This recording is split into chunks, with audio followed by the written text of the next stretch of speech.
आपल्याला देव पाहिजे सगळ्यांना. तो देव फार महत्त्वाचा आहे महाराज.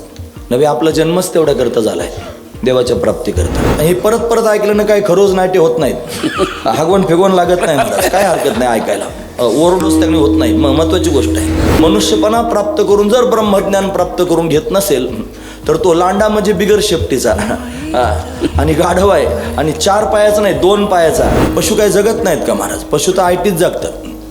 त्यांना काही नोकरी नसते, त्यांना काही पॅकेज नसतं, त्यांना काही बाकीचा परिवार, त्यांना घरबीर बांधायचं काही खटखटच नसते. खरं सांगतो. असे कुत्रे हिंडून फिरून खातात महाराज, गुटगुटीत असतात. खरं सांगतो. आपण खाऊन पिऊन मरायला लागलो, जोरायला लागलो. म्हणजेच ते कीर्तनं ख्या करायला असतात का? दात काढायला कीर्तनं असतात. त्यांनी यायचं आणि 2 तास कंबर बांधून विनोद करायचे आणि लोकांना ह्या करायला लावायचं, आणि लोकांनी दात काढायचं आणि घरी जायचं. काय पदरात पडतं आमचे भाऊ म्हणायचे, कहा गए तो कहा नाही, केला आहे तो कुछ नाही. बऱ्याच लोकांना त्यांनी महाराज देवच नाही अशी धारणा असते. जगात देवच नाही म्हणतात, असत्वापादक आवरण. काही लोक म्हणतात आहे देव पण आम्हाला माहीत नाही कुठं आहे, त्याला आभानापादक आवरण असं म्हणतात. मग विक्षेप असतो. कोणत्या माध्यमातून देवापर्यंत जाऊ? या देवाची भक्ती करू का, त्या देवाची भक्ती करू का, ही साधना करू का, ती साधना करू? विक्षेप असतो. ज्ञानोबरांनी रेडा त्यांनी महाराज बोलवला, त्या रेड्यात देव दिसला महाराज. नाथ महाराजांनी त्यांनी महाराज गाढवाला पाणी पाजलं, गाढवात देव दिसला. नामदेव महाराज कुत्र्याच्या मागे तुपाची वाटी घेऊन पळाले, कुत्र्यात देव दिसला. तुकोबरांनी खचलेला चिखलातला बैल त्यांनी बाहेर काढला, बैलात देव दिसला. जगमित्र नागा त्यांनी वाघ कानाला घेऊन त्यांनी धरून आले राजाच्या समोर, त्यांना वाघात देव दिसला. सगळ्यांमध्ये देव दिसला. म्हणून त्यांना देव दिसला. जेवढे उदाहरणं मी तुम्हाला सांगितले त्याच्यातल्या एका तरी घटकात आपल्याला देव दिसला. हे प्रॅक्टिकलातलं कीर्तन चाललंय. आपल्या मनाला विचारून बघा, जर खरंच कुत्र्या मांजरात गाढवात बैलात जर देव दिसत असला, जाऊ दे त्याच्यात नका बघू, निदान माणसात तरी बघाल. मग नका परिवारात, मुलांमध्ये, बायकोमध्ये, सगळ्यांमध्ये पाहू. मायबापामध्ये तरी बघा, त्याच्यातही जर दिसत नसला मग कशाला गंध लावायचं कपाळाला, लोकांना दाखवायला? कशाला माळा घालायच्या? एवढ्या मोठ्या माळा फेकून मारले का कान फुटल एखाद्याचा. सारे रस्त्याने कधी कधी चालताना त्या ऊसाच्या गाड्या पाहायला भेटतात, त्या बैलगाड्या. काय ऊस भरतात महाराज, त्याच्यामध्ये तो बैल त्याला चालता येत नाही हो, ते असं वलगडत वलगडत त्याच्या पायात पाय गुंततात आणि डोळ्यातून पाण्याच्या धारा लागलेल्या असतात. आणि वरतून त्याच्या त्या वरच्या टोकावर बसलेला त्यांनी मनुष्य त्यांनी महाराज चापकाने त्याला फोडायचा प्रयत्न करतो. केवढ्या वेदना महाराज. त्याच्या जर देव पाहिला असतात एवढ्या वेदना त्याला दिल्या असत्या. आता मी तुम्हाला म्हणलं देव दाखवतो, फक्त माझ्याबरोबर चला, पण घरच्या कोणाला संपर्क नाही करायचा. अजिबात फोन नाही, बातमी नाही, काही कोणाला निरोप द्यायचा नाही. मी 100% तुम्हाला देव दाखवणार. 1000% त्यांनी तुम्हाला देव दाखवतो. फक्त त्यांनी घरी जाय, घरचं त्यांनी काहीच निरोप येऊ द्यायचा नाही. जमल सगळ्या लोकांना. फार आतडे तानू तानू म्हणत होता. आणि सगळा सप्ताह त्यांनी झाला. आणि सप्ताह झाल्यानंतर पाकिट भरलं, त्याला जमलं नाही महाराज. ते फेकलं संयोजकांच्या तोंडावर. पाकिटच फेकलं डायरेक्ट तोंडावर. एवढं असतं का? मला 7 दिवस थांबलोय, 8 दिवस थांबलो म्हणला. पाकिट भरण्याकरता जीव चालला. असा गोड गात होता आणि लोकांना वाटलं रागरागीने गातो, असा कळवळून गातो त्यांनी. कशा करता त्यांनी गातो? खरं सांगतो मी तुम्हाला.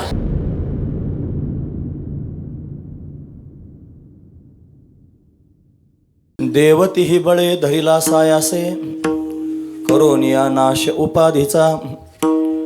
पूर्व पक्षी धातू धिक्कारिले जन, स्वये जनार्दन तेची झाले. तुका म्हणे यासी नचले तातडी, अनुभवे गोडी येईल कळो. पूर्व पक्षी धातू धिक्कारिले जन, स्वये जनार्दन तेची झाले. विठोबा देवतीही बळे धरिला सायासे, करोनिया नाश उपाधीचा. पूर्व पक्षी धातू धिक्कारिले जन, स्वये जनार्दन तेची झाले.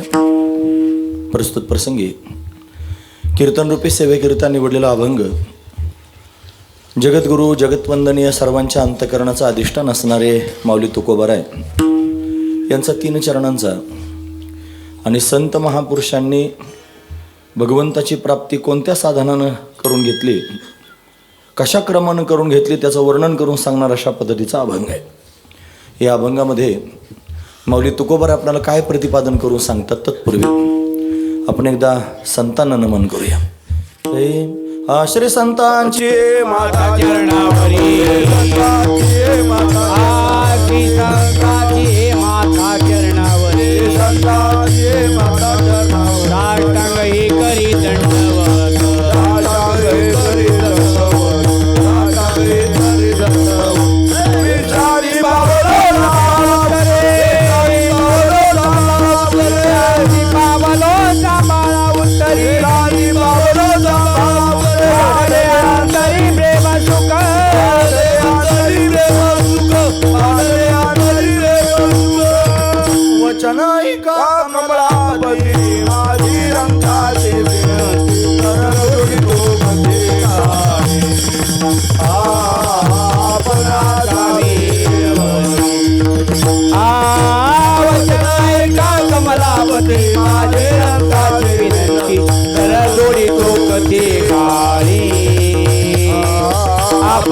असावे जवळी.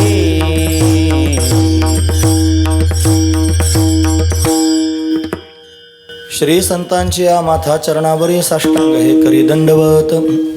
विश्रांती पावलो सांभाळा उत्तरी वाढले अंतरी प्रेमसुख. देवतीही बळे धरिला सायासे करून या नाश उपाधीचा. पूर्व पक्षी धातू धिक्कारिले जन स्वये जनार्दन तेची झाले. प्रस्तुत प्रतिवर्षीप्रमाणे याही वर्षी संपन्न होत असणारा आपला हा अखंड हरिनाम सप्ताह.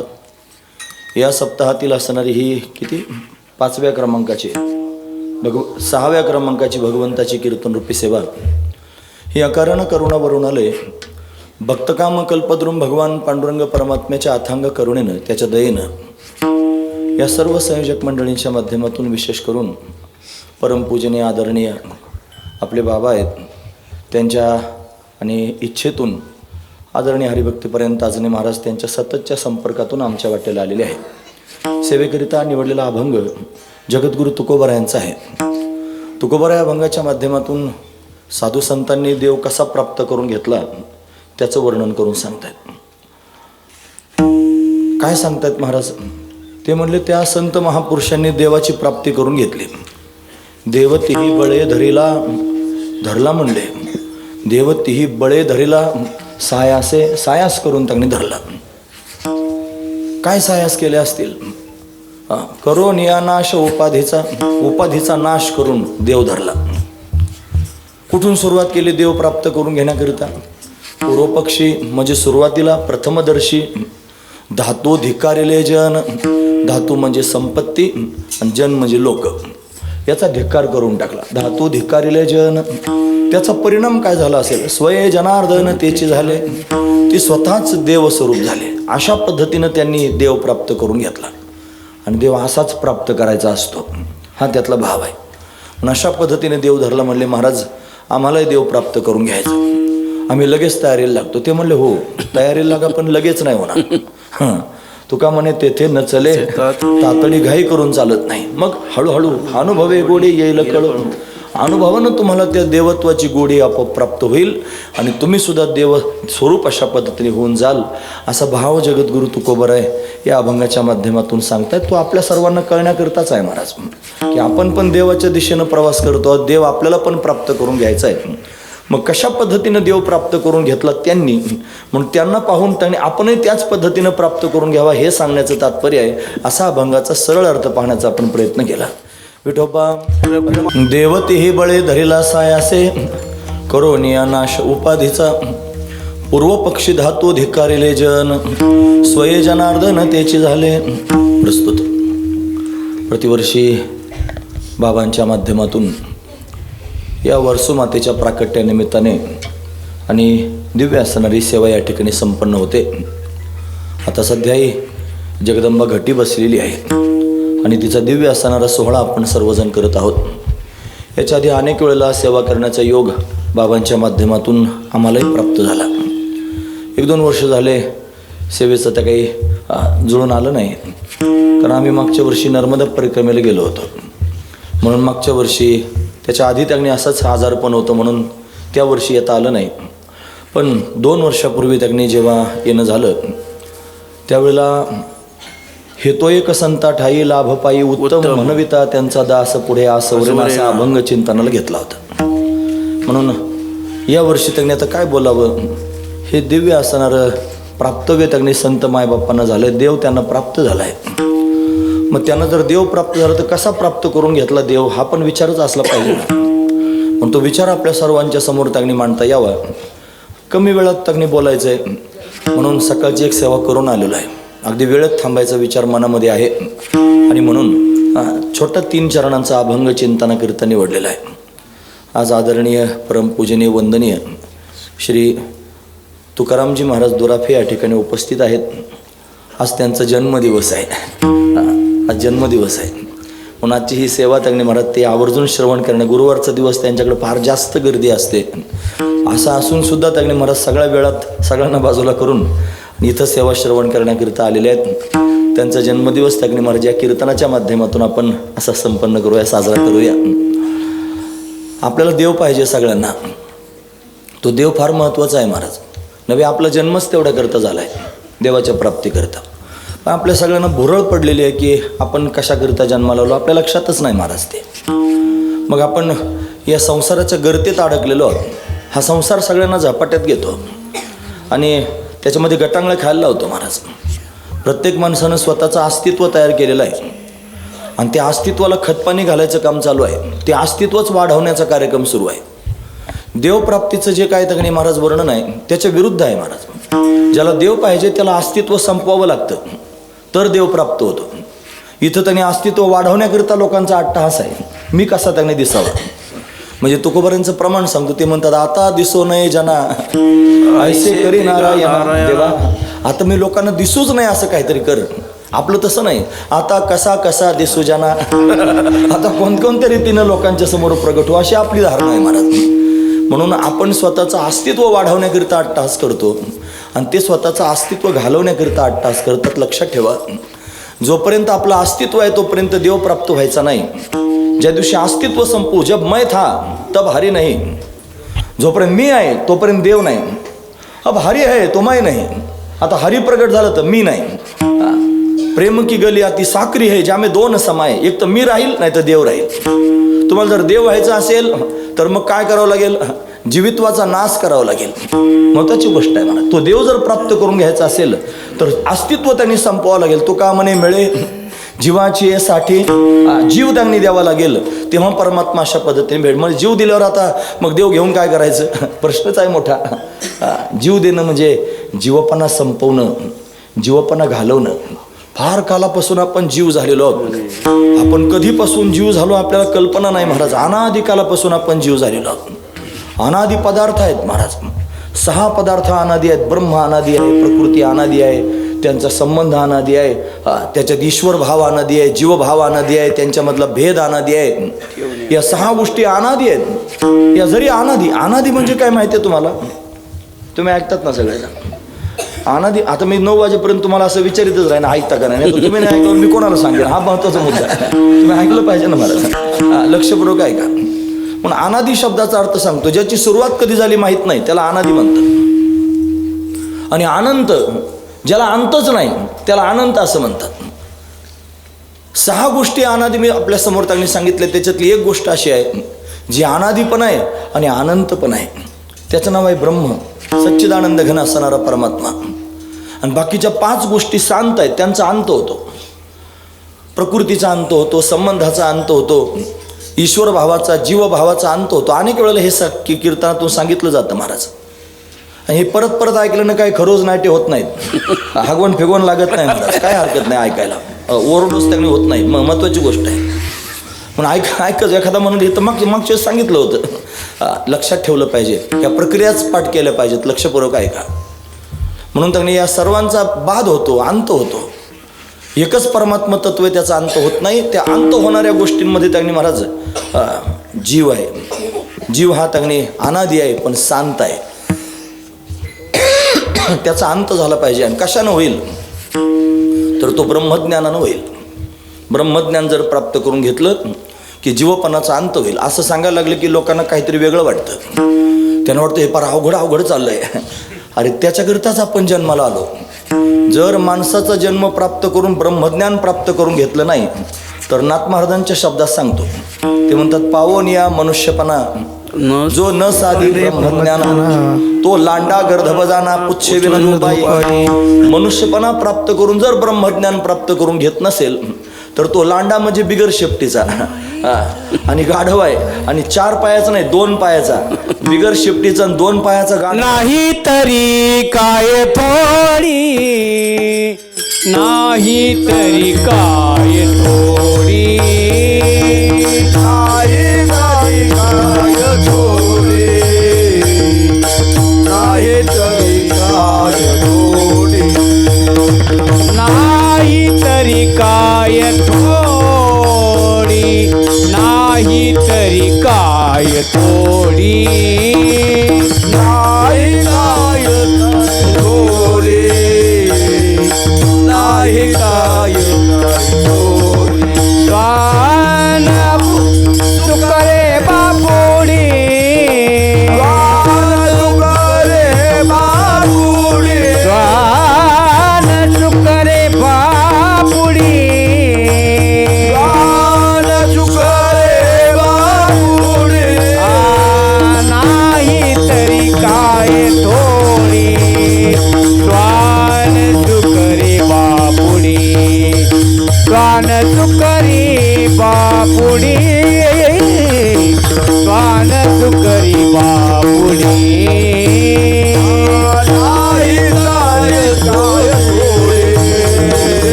प्राप्त झाला ना, या माध्यमातून स्वरूपाचं ज्ञान ब्रह्मज्ञान प्राप्त करून घ्यावं आपलं आद्य कर्तव्य आहे. त्याच्याकरिताच आपण जन्माला आलेलो आहोत.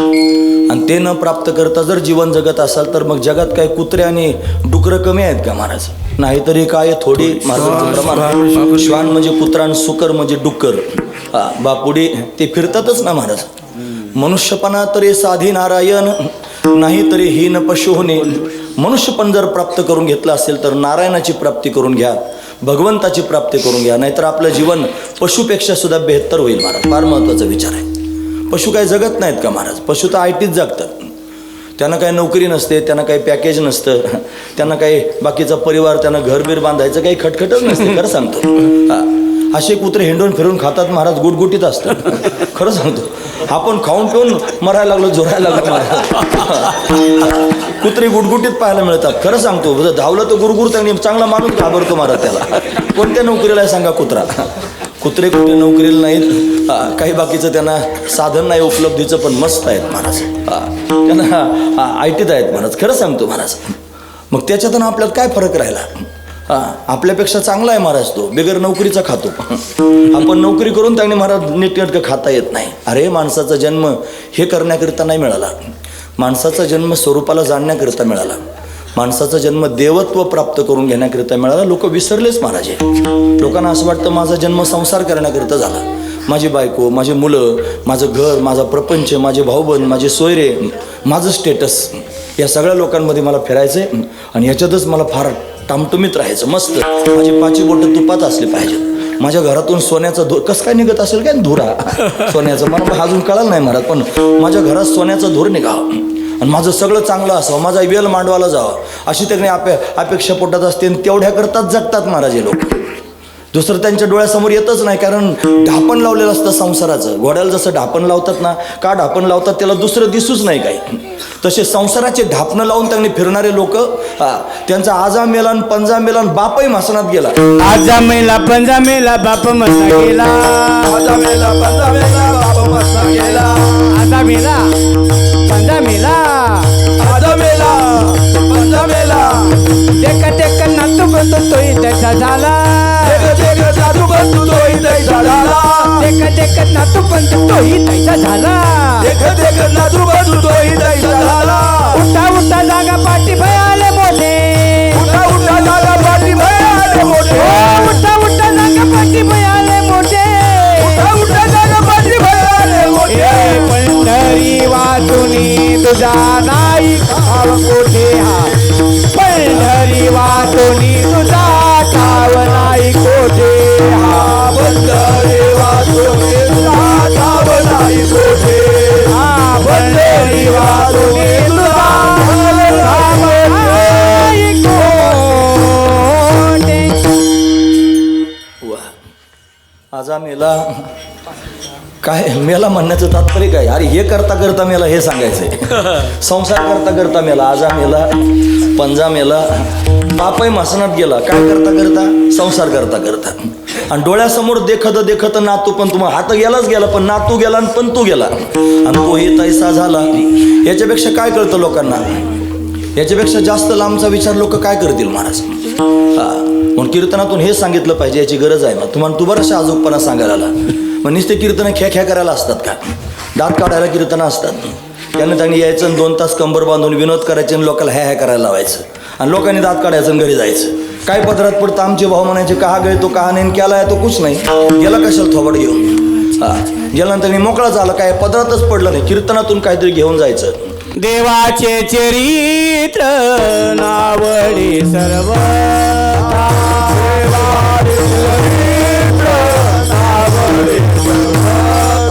देवाचे चरित्र नावडे सर्वता.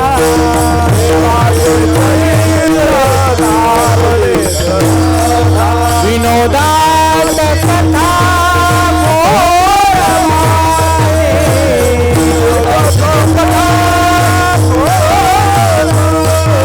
विनोदात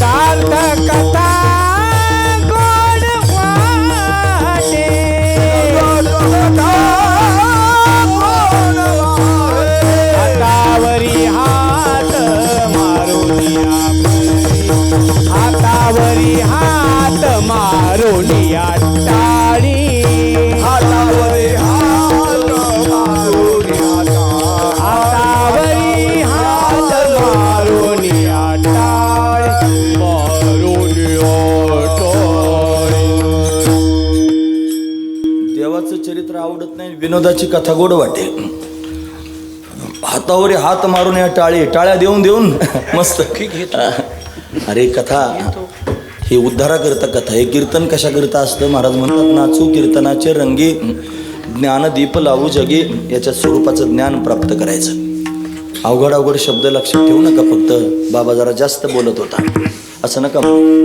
माझ्या पोटातली पोटतिडीक लक्षात घ्या. मला काय सांगायचं आहे? मला एवढंच सांगायचं की हे माध्यम आहे, या माध्यमातून आपण स्वरूपापर्यंत जाऊ शकतो. हे माध्यम आहे, आपण देवाची प्राप्ती करून घेऊ शकतो.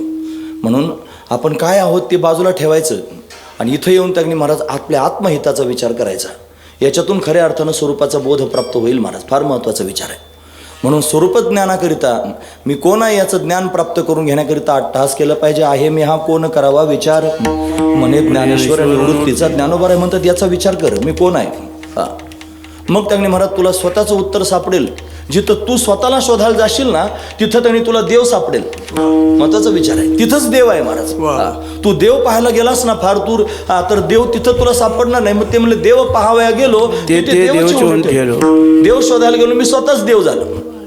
म्हणून जीव जो आहे की नाही, या जीवाचं मूळ आहे देव. तो देवच त्यांनी जीवाला चालवतो. मी वासुदेव तत्वता, मे वासुदेव तत्वता, कळो येईल विचारिता, कळो येईल विचारिता, आहे ठाऊक भाग्यवंता, आहे ठाऊक भाग्यवंता, तुझा नाही अनिक मागुता गा, नाही ऐक मागुता, वासुदेव करीतो फेरा फेरा, वासुदेव करीतो फेरा, वासुदेव करीतो फेरा, वासुदेव करीतो फेरा, फेरा. मी तो वासुदेव तत्वता कळू येईल, आपोआप कळेल. विचारिता तुम्ही संतांच्या जवळ जा आणि विचारणा करा. मग ते तुम्हाला सांगतील आहे ठाऊ कसा भाग्य सनता. ते भाग्यवान असणारे संत आहेत, त्यांना ते माहीत आहे. ते तुम्हाला सांगतील बाबा तूच देव आहेस. देवाची बरे देवाची बरे तुका म्हणे खरे तुम्ही अमर आहा खरे की पहा खोटे हे. तुम्ही देव आहात. देव आपल्या जवळ आहे. आपल्या आतमध्ये त्यांनी देव आहे हृदय मंदिरी शोधून पाहे. आपल्या आतमध्येच देव आहे महाराज. म्हणून तो मिळेल केव्हा? ज्या दिवशी तुम्ही ज्ञान प्राप्त करून घ्याल स्वरूपाचं, त्या स्वरूपाच्या ज्ञानानं जीवदशा घालवाल, जीवपणा संपून टाकाल, त्या दिवशी तुम्ही ज्ञानापर्यंत जाल. हा जीव त्यांनी महाराज झाला कसा याचा जर विचार मांडला तर नाथ महाराज म्हणतात कल्पना अविद्या त्याने कल्पना निर्माण झाली, अविद्या निर्माण झाली, त्यानं जीव त्यांनी झाला मायोपदी शिव बोलीचे. शास्त्र म्हणतं त्यांनी महाराज अंतकरणाचं अधिष्ठान चैतन्य, आणि त्या चैतन्याचा अंतकरणात पडलेला जो आभास त्याला जीव असं म्हणतात. 3 घटक मिळून त्याने जीव झालेला आहे. म्हणून असा असणारा हा जीव, त्या जीवाला स्वरूपाचं ज्ञान प्राप्त झालं पाहिजे. त्यातले जे 3 घटक आहेत ना, त्याच्यापैकी ज्ञान कोणाला होतं? जर अंतकरणाला ज्ञान होतं म्हणाल तर अंतकरण जड आहे महाराज. जड त्याला म्हणायचं जे स्वतःला जाणत नाही आणि दुसऱ्याला जाणत नाही. अंतकरण जड आहे, त्याला ज्ञान होत नाही. मग चैतन्य त्याचं अधिष्ठान आहे, त्याला ज्ञान होतं म्हणा. चैतन्य ज्ञान स्वरूपच आहे, त्याला ज्ञान व्हायचं काही कामच नाही, ते स्वतःच ज्ञान आहे. ज्ञान कोणाला होतं म्हणे? आभासाला ज्ञान होतं. आभासाच्या 7 अवस्था असतात. अज्ञान, आवरण, विक्षेप, परोक्ष ज्ञान, अपरोक्ष ज्ञान, शोकनाश आणि आनंदाबाबती, या 7 आभासाच्या अवस्था असतात. अज्ञान आहे जीवाच्या ठिकाणी. मी कोण आहे याचं अज्ञान. इथं जर तुम्हाला विचारलं ना तुम्ही कोण आहात, तर तुम्ही लगेच सांगाल मी अमुक धमुक फलाना आहे. आपली लगेच ओळख सांगायला सुरुवात कराल. ती खोटी ओळख आहे महाराज. खरी ओळख जर काय असेल तर मी सच्चिदानंद स्वरूप आहे, ही आपली ओरिजिनल ओळख आहे. पण लोक ती ओळख विसरले, म्हणून तर हानी झाली. विसरली तया थोर झाली हानी, आणि म्हणून पचतील खाणी. स्वतःची ओळख आपण विसरलो, म्हणून आपण जन्म मरणाच्या गर्तेत सापडलेलो आहोत. लक्षपूर्वक आहे का मी काय सांगतो ते? म्हणून अज्ञान स्वरूपाचं अज्ञान आहे. त्याच्यावर आवरण आहे, असत्वापादक आवरण, आभानापादक आवरण. 2 प्रकारचे आवरण असतात. बऱ्याच लोकांना त्यांनी म्हणत देवच नाही अशी धारणा असते. जगात देवच नाही म्हणतात, असत्वापादक आवरण. काही लोक म्हणतात आहे देव पण आम्हाला माहित नाही कुठे आहे, त्याला आभानापादक आवरण असं म्हणतात. मग विक्षेप असतो. कोणत्या माध्यमातून देवापर्यंत जाऊ? या देवाची भक्ती करू का, त्या देवाची भक्ती करू का, ही साधना करू का, ती साधना करू? विक्षेप असतो. परोक्ष ज्ञान मग एखाद्याला त्यांनी महाराज देवाचं ज्ञान होतं, देव आहे. परोक्ष ज्ञान म्हणजे दूरच्या वस्तूचं ज्ञान. तुम्हाला स्वर्ग आहे मान्य आहे की नाही? आहे. जर मान्य नसतं तर तुम्ही मेल्यावर लोक लिहिलं नसतं स्वर्गवासी, वैकुंठवासी. आपण पाहिलं नाही कधी, पण लिहितो मात्र ठासून. नरकवासी काय कोणी लिहित नाही, पण काय माहिती तिथं जात असतील बरेच लोक. आणि खरं सांगतो, ज्या अर्थी आपल्याला माहीत नाही तरी पण आपण लिहितो, याचा अर्थ आपल्याला त्याचं ज्ञान आहे, पण परोक्ष ज्ञान आहे. त्याला परोक्ष ज्ञान म्हणतात. आणि अपरोक्ष ज्ञान म्हणजे प्रत्यक्ष ज्ञान, जवळच्या वस्तूचं असणारं ज्ञान. मग स्वरूपाचं ज्ञान संतांच्या माध्यमातून प्राप्त होतं. ते म्हणतात तत् त्वम असी ते ब्रह्मत्व आहेस. मग त्याला कळतं अहम ब्रह्मास्मी, मी ब्रह्मरूप आहे, अशी दृढ भावना त्याच्या अंतःकरणात निर्माण होते. आणि मग त्यांनी शोक नाश होतो आणि आनंदावाप्ती होते. या आभासाच्या अवस्था आहेत महाराज. जीवाच्या ठिकाणी जो आभास आहे त्या आभासाला हे ज्ञान होत असतं. हे लोकांचं नाही सांगत मी, हे आपलं सांगतोय. आपल्याजवळ हे आहे सगळं. ते चैतन्य आपल्याजवळ आहे, अंतकरण आपल्याजवळ आहे. ते चैतन्याचा आभास आपल्या अंतकरणात पडलाय म्हणून तर आपण जीव झालेलो आहोत. हेच घालवायचं आहे. आणि मग त्यांनी स्वतःला मी देव आहे, मी सच्चिदानंद स्वरूप आहे हे त्यांनी जाणायचं आहे. मी आजर अमर आहे. नैनन छिंदंती शस्त्रानी नैनन दहती पावन न चैनन क्लेदयंत्यापो न शोषयती मारुत. हे जाणायचं आहे. न जायते म्रियते वा कदाचिन नायम भूत्वा भविता वा न भूया अजो नित्य शाश्वतोयम पुराणो न हन्यते हन्यमाने शरीरे. शरीराचा नाश झाल्यानं ज्याचा नाश होत नाही ते अमर तत्व मी आहे असं जाणलं पाहिजे मला. तो देव देव म्हणून व्यर्थ का फिरसे, निज देव नेनसी मुळी कोणी. देवा नाही रूप, देवा नाही नाव, देवा नाही गाव कोठे काही. ज्ञानदेव म्हणे भजा आत्मदेवा, अखंडित सेवा करा त्याची. आत्मा हाच देव आहे. म्हणून आता आवरत आपल्या मुद्द्यावर आपण आलो. आपल्याला देव पाहिजे ना. मग कुठे आहे देव? आपल्या हृदयात आहे. तैसा हृदयामध्ये मी रामू, असता सकळ सुखाचा रमू, का भ्रांता शिकामो विषया. हृदयातच राम आहे मला. सर्वा घटी राम सूर्यप्रकाशक सहस्ररश्मी. सगळ्यांच्या हृदयात त्यांनी देव त्यांनी वास्तव्य करतो. तो तिष्ठतो सर्वांच्या हृदयामध्ये. हा महत्वाचा विचार आहे. तो जाणला पाहिजे आणि तो त्यांनी महाराज जाणून प्राप्त करून घेतला पाहिजे. प्राप्त करायचं तुम्हाला आपणच देव आहोत, मग प्राप्त काय करायचं? ही प्राप्ताची प्राप्ती. आपल्याला भ्रम झालेला आहे ना, म्हणून प्राप्ताची प्राप्ती, नित्य निवृत्तीची निवृत्ती आणि प्राप्ताची असणारी प्राप्ती. भ्रम झाला मध्यंतरी. मावशी होती आणि तिला चहा प्यायची तलब होती. तिच्या नाकात नथनी होती. मार पूर्वीच्या आईच्या नाकात गोल अशी नथनी असायची, मोठी बांगडीसारखी.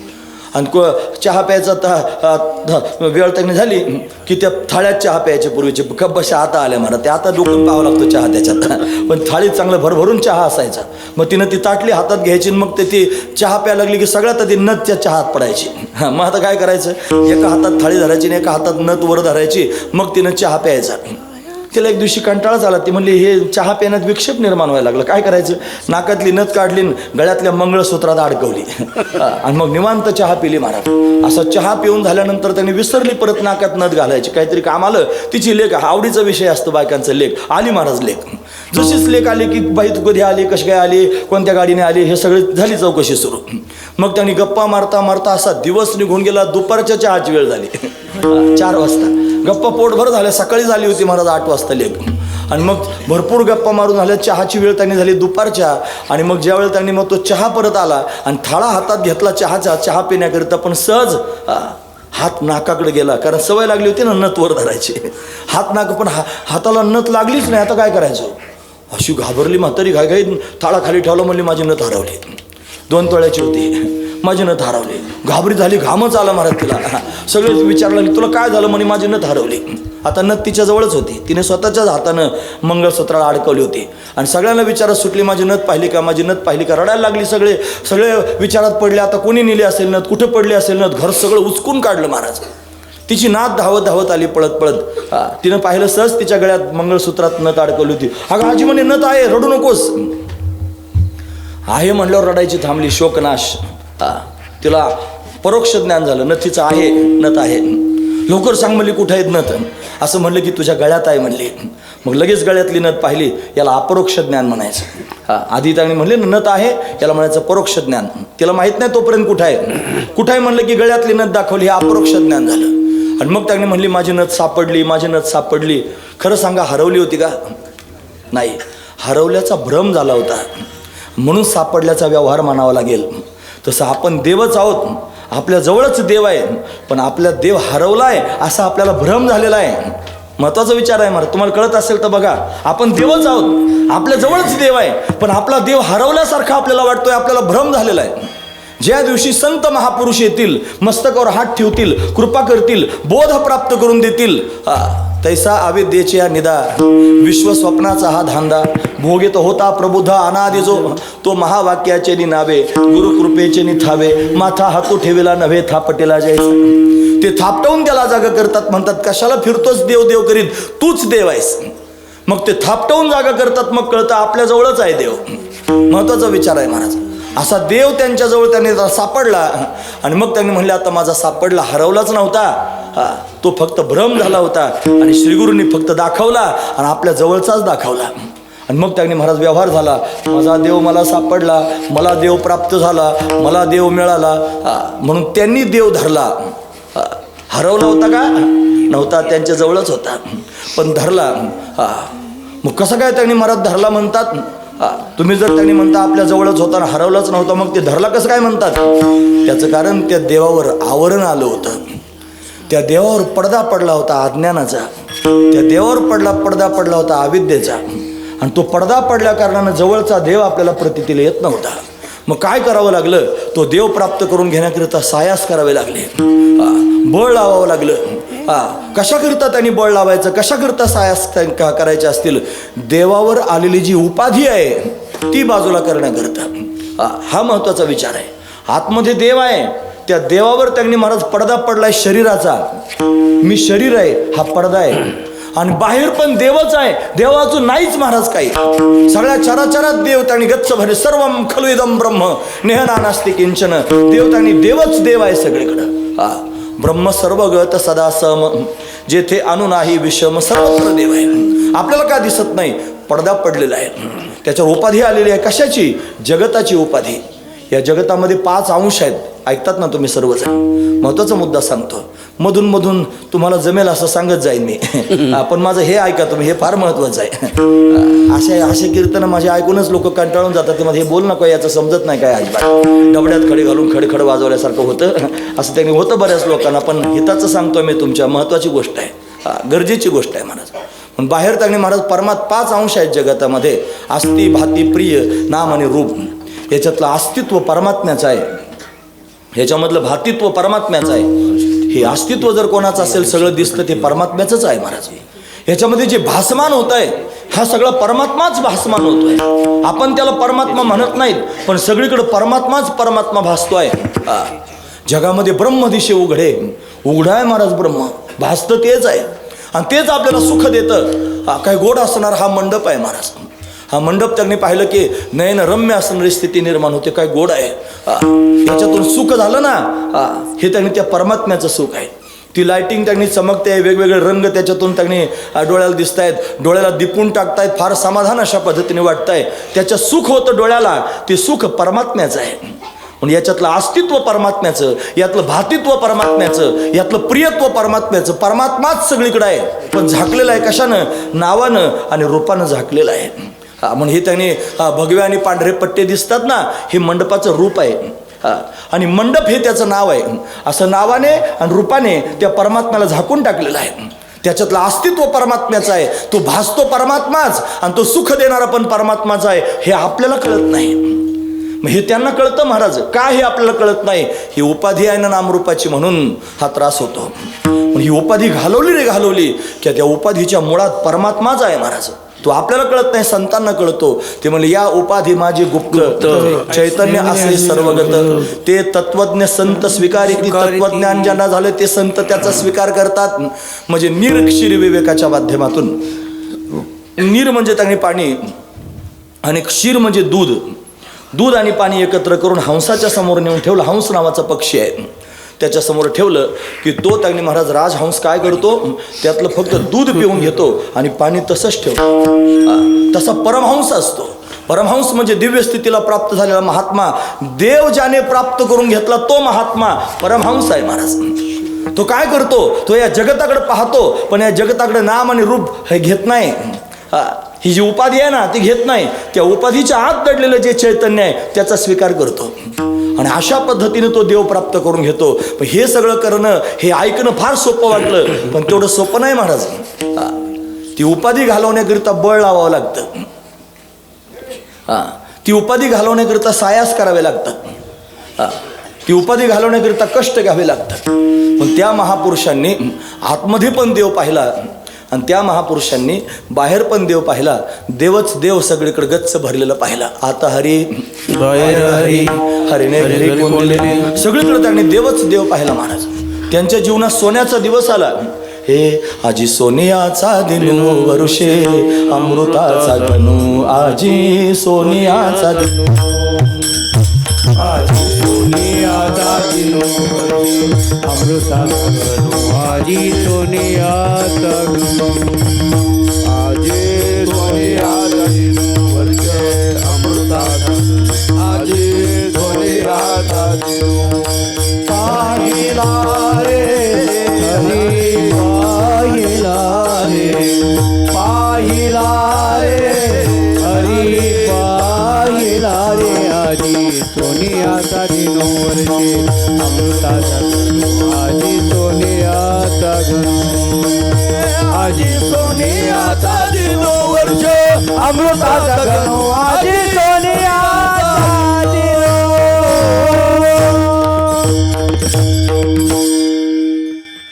ज्या दिवशी देव पाहायला भेटेल ना, तो आपल्या जीवनातला सुद्धा सोन्याचा दिवस असेल महाराज.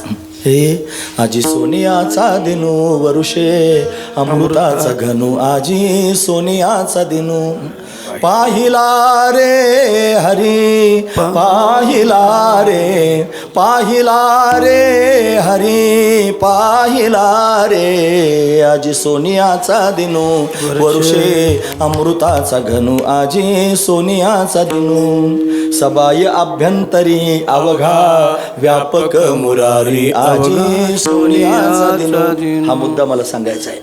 सबाय अभ्यंतरी, बाहेर सुद्धा आणि आतमध्ये सुद्धा हरीच दिसायला लागला. आता हरीशिवाय दुसरं काय राहिलं नाही. कहा पगडारू देखे देखे तो सब वही. आता देवच देव पाहायला मिळायला लागला. आतमध्ये पण देव दिसतो आणि बाहेर पण देवच दिसायला लागला. म्हणजेच त्यांनी देव प्रत्यक्ष प्राप्त करून घेतला. महत्वाचा मुद्दा आहे. आता असं बोलायला लागला कीर्तनकार बाबा की थोडे आपले पानं उचकायचे आणि आपल्या मनाला प्रश्न विचारायचा. सांग म्हणा, आतमध्ये देव दिसतो, बाहेर देव दिसतो? जर दिसतो तर कुठं कुठं दिसतो? नका का कोणात दिसना, निदान आईबापात तरी दिसावा ना. नाही आईबापात त्यांनी, अरे स्वतःच्या परिवारात त्यांनी देव दिसावा. फार महत्वाची गोष्ट आहे.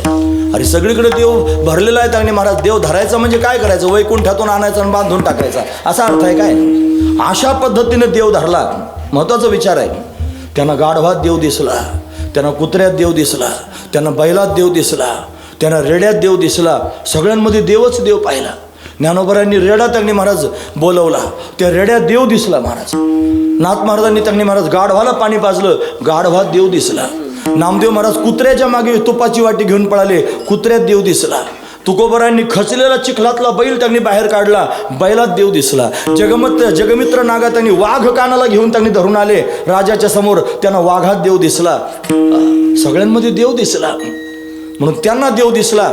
जेवढे उदाहरणं मी तुम्हाला सांगितले त्याच्यातल्या एका तरी घटकात आपल्याला देव दिसला, म्हणून आपण देव धरला नाही अजून. हा त्याचा अर्थ आहे. हे प्रॅक्टिकलतलं कीर्तन चाललंय. आपल्या मनाला विचारून बघा, जर खरंच कुत्र्या मांजरात गाढवात बैलात जर देव दिसत असला, जाऊ दे त्याच्यात नका बघू, निदान माणसात तरी बघाल. माणसात जर देव बघितला किती चांगली गोष्ट आहे. जे जे भेटे भूत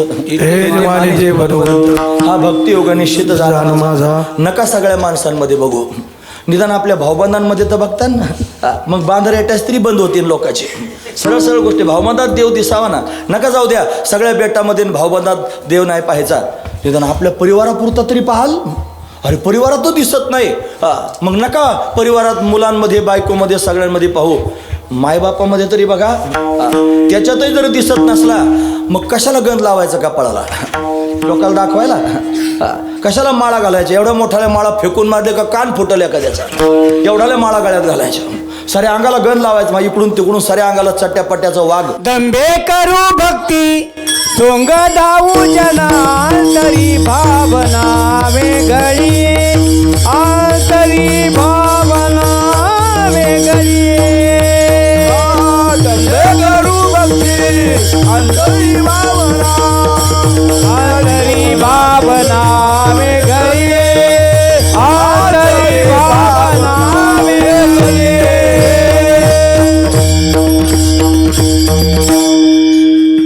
लोकाला सोंग दाखवायचं आणि दाम व्यक्तीची भक्ती करायची आतमध्ये वेगळाच भाव तगणे असायचं त्याचा काय उपयोग आहे महाराज म्हणून भक्तीच जर करायची असली हरिभक्तीपरायण साऱ्या हरिभक्तीपरायण म्हणजे शिक्केच फक्त कपाळावर मारायचे राहिले आता हरिभक्तीपरायण नाही म्हणल्यावर राग येतो महाराज पत्रिकेत जर त्याच्या नावापुढं हरिभक्तीपरायण लिहिलं नाही पत्रिका कॅन्सल करायला एका जणांनी आमच्याकडच्या तो म्हणला त्याने 1000 पत्रिका छापल्या तर खरं सांगतो मी तुम्हाला तो म्हणला हरिभक्तीपरायण माझ्या नावापुढं लावलं नाही मी पत्रिका वाटून देणार नाही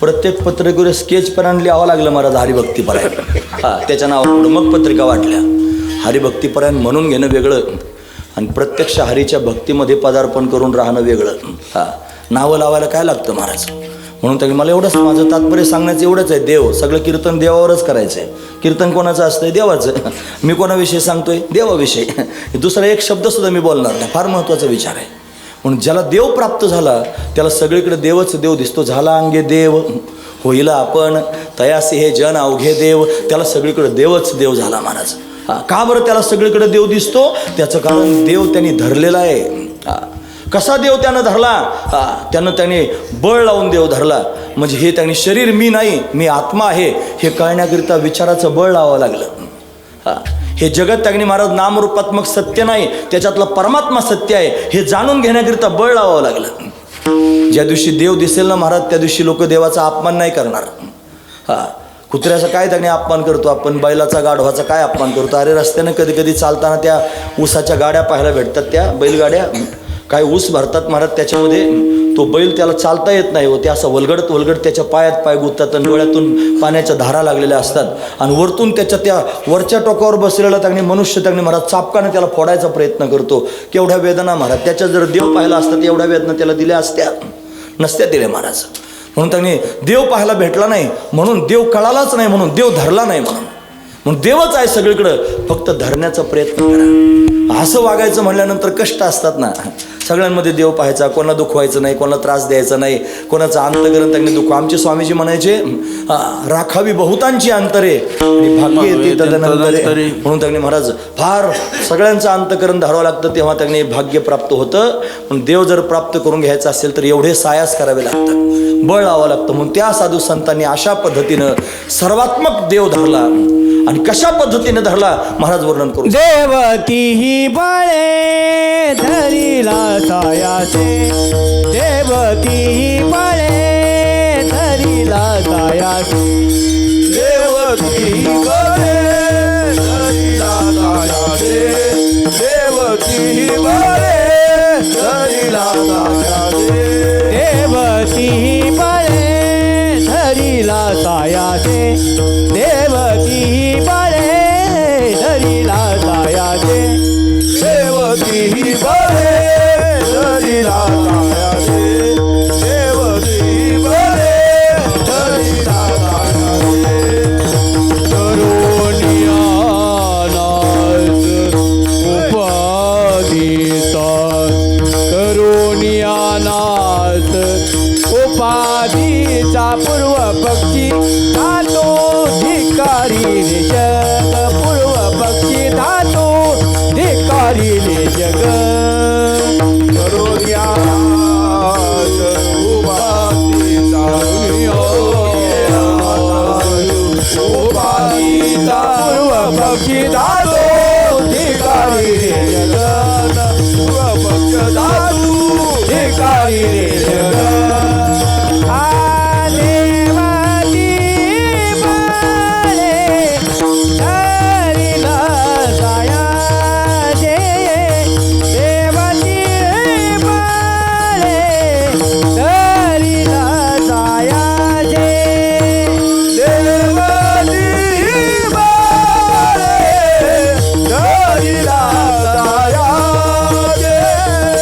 देवती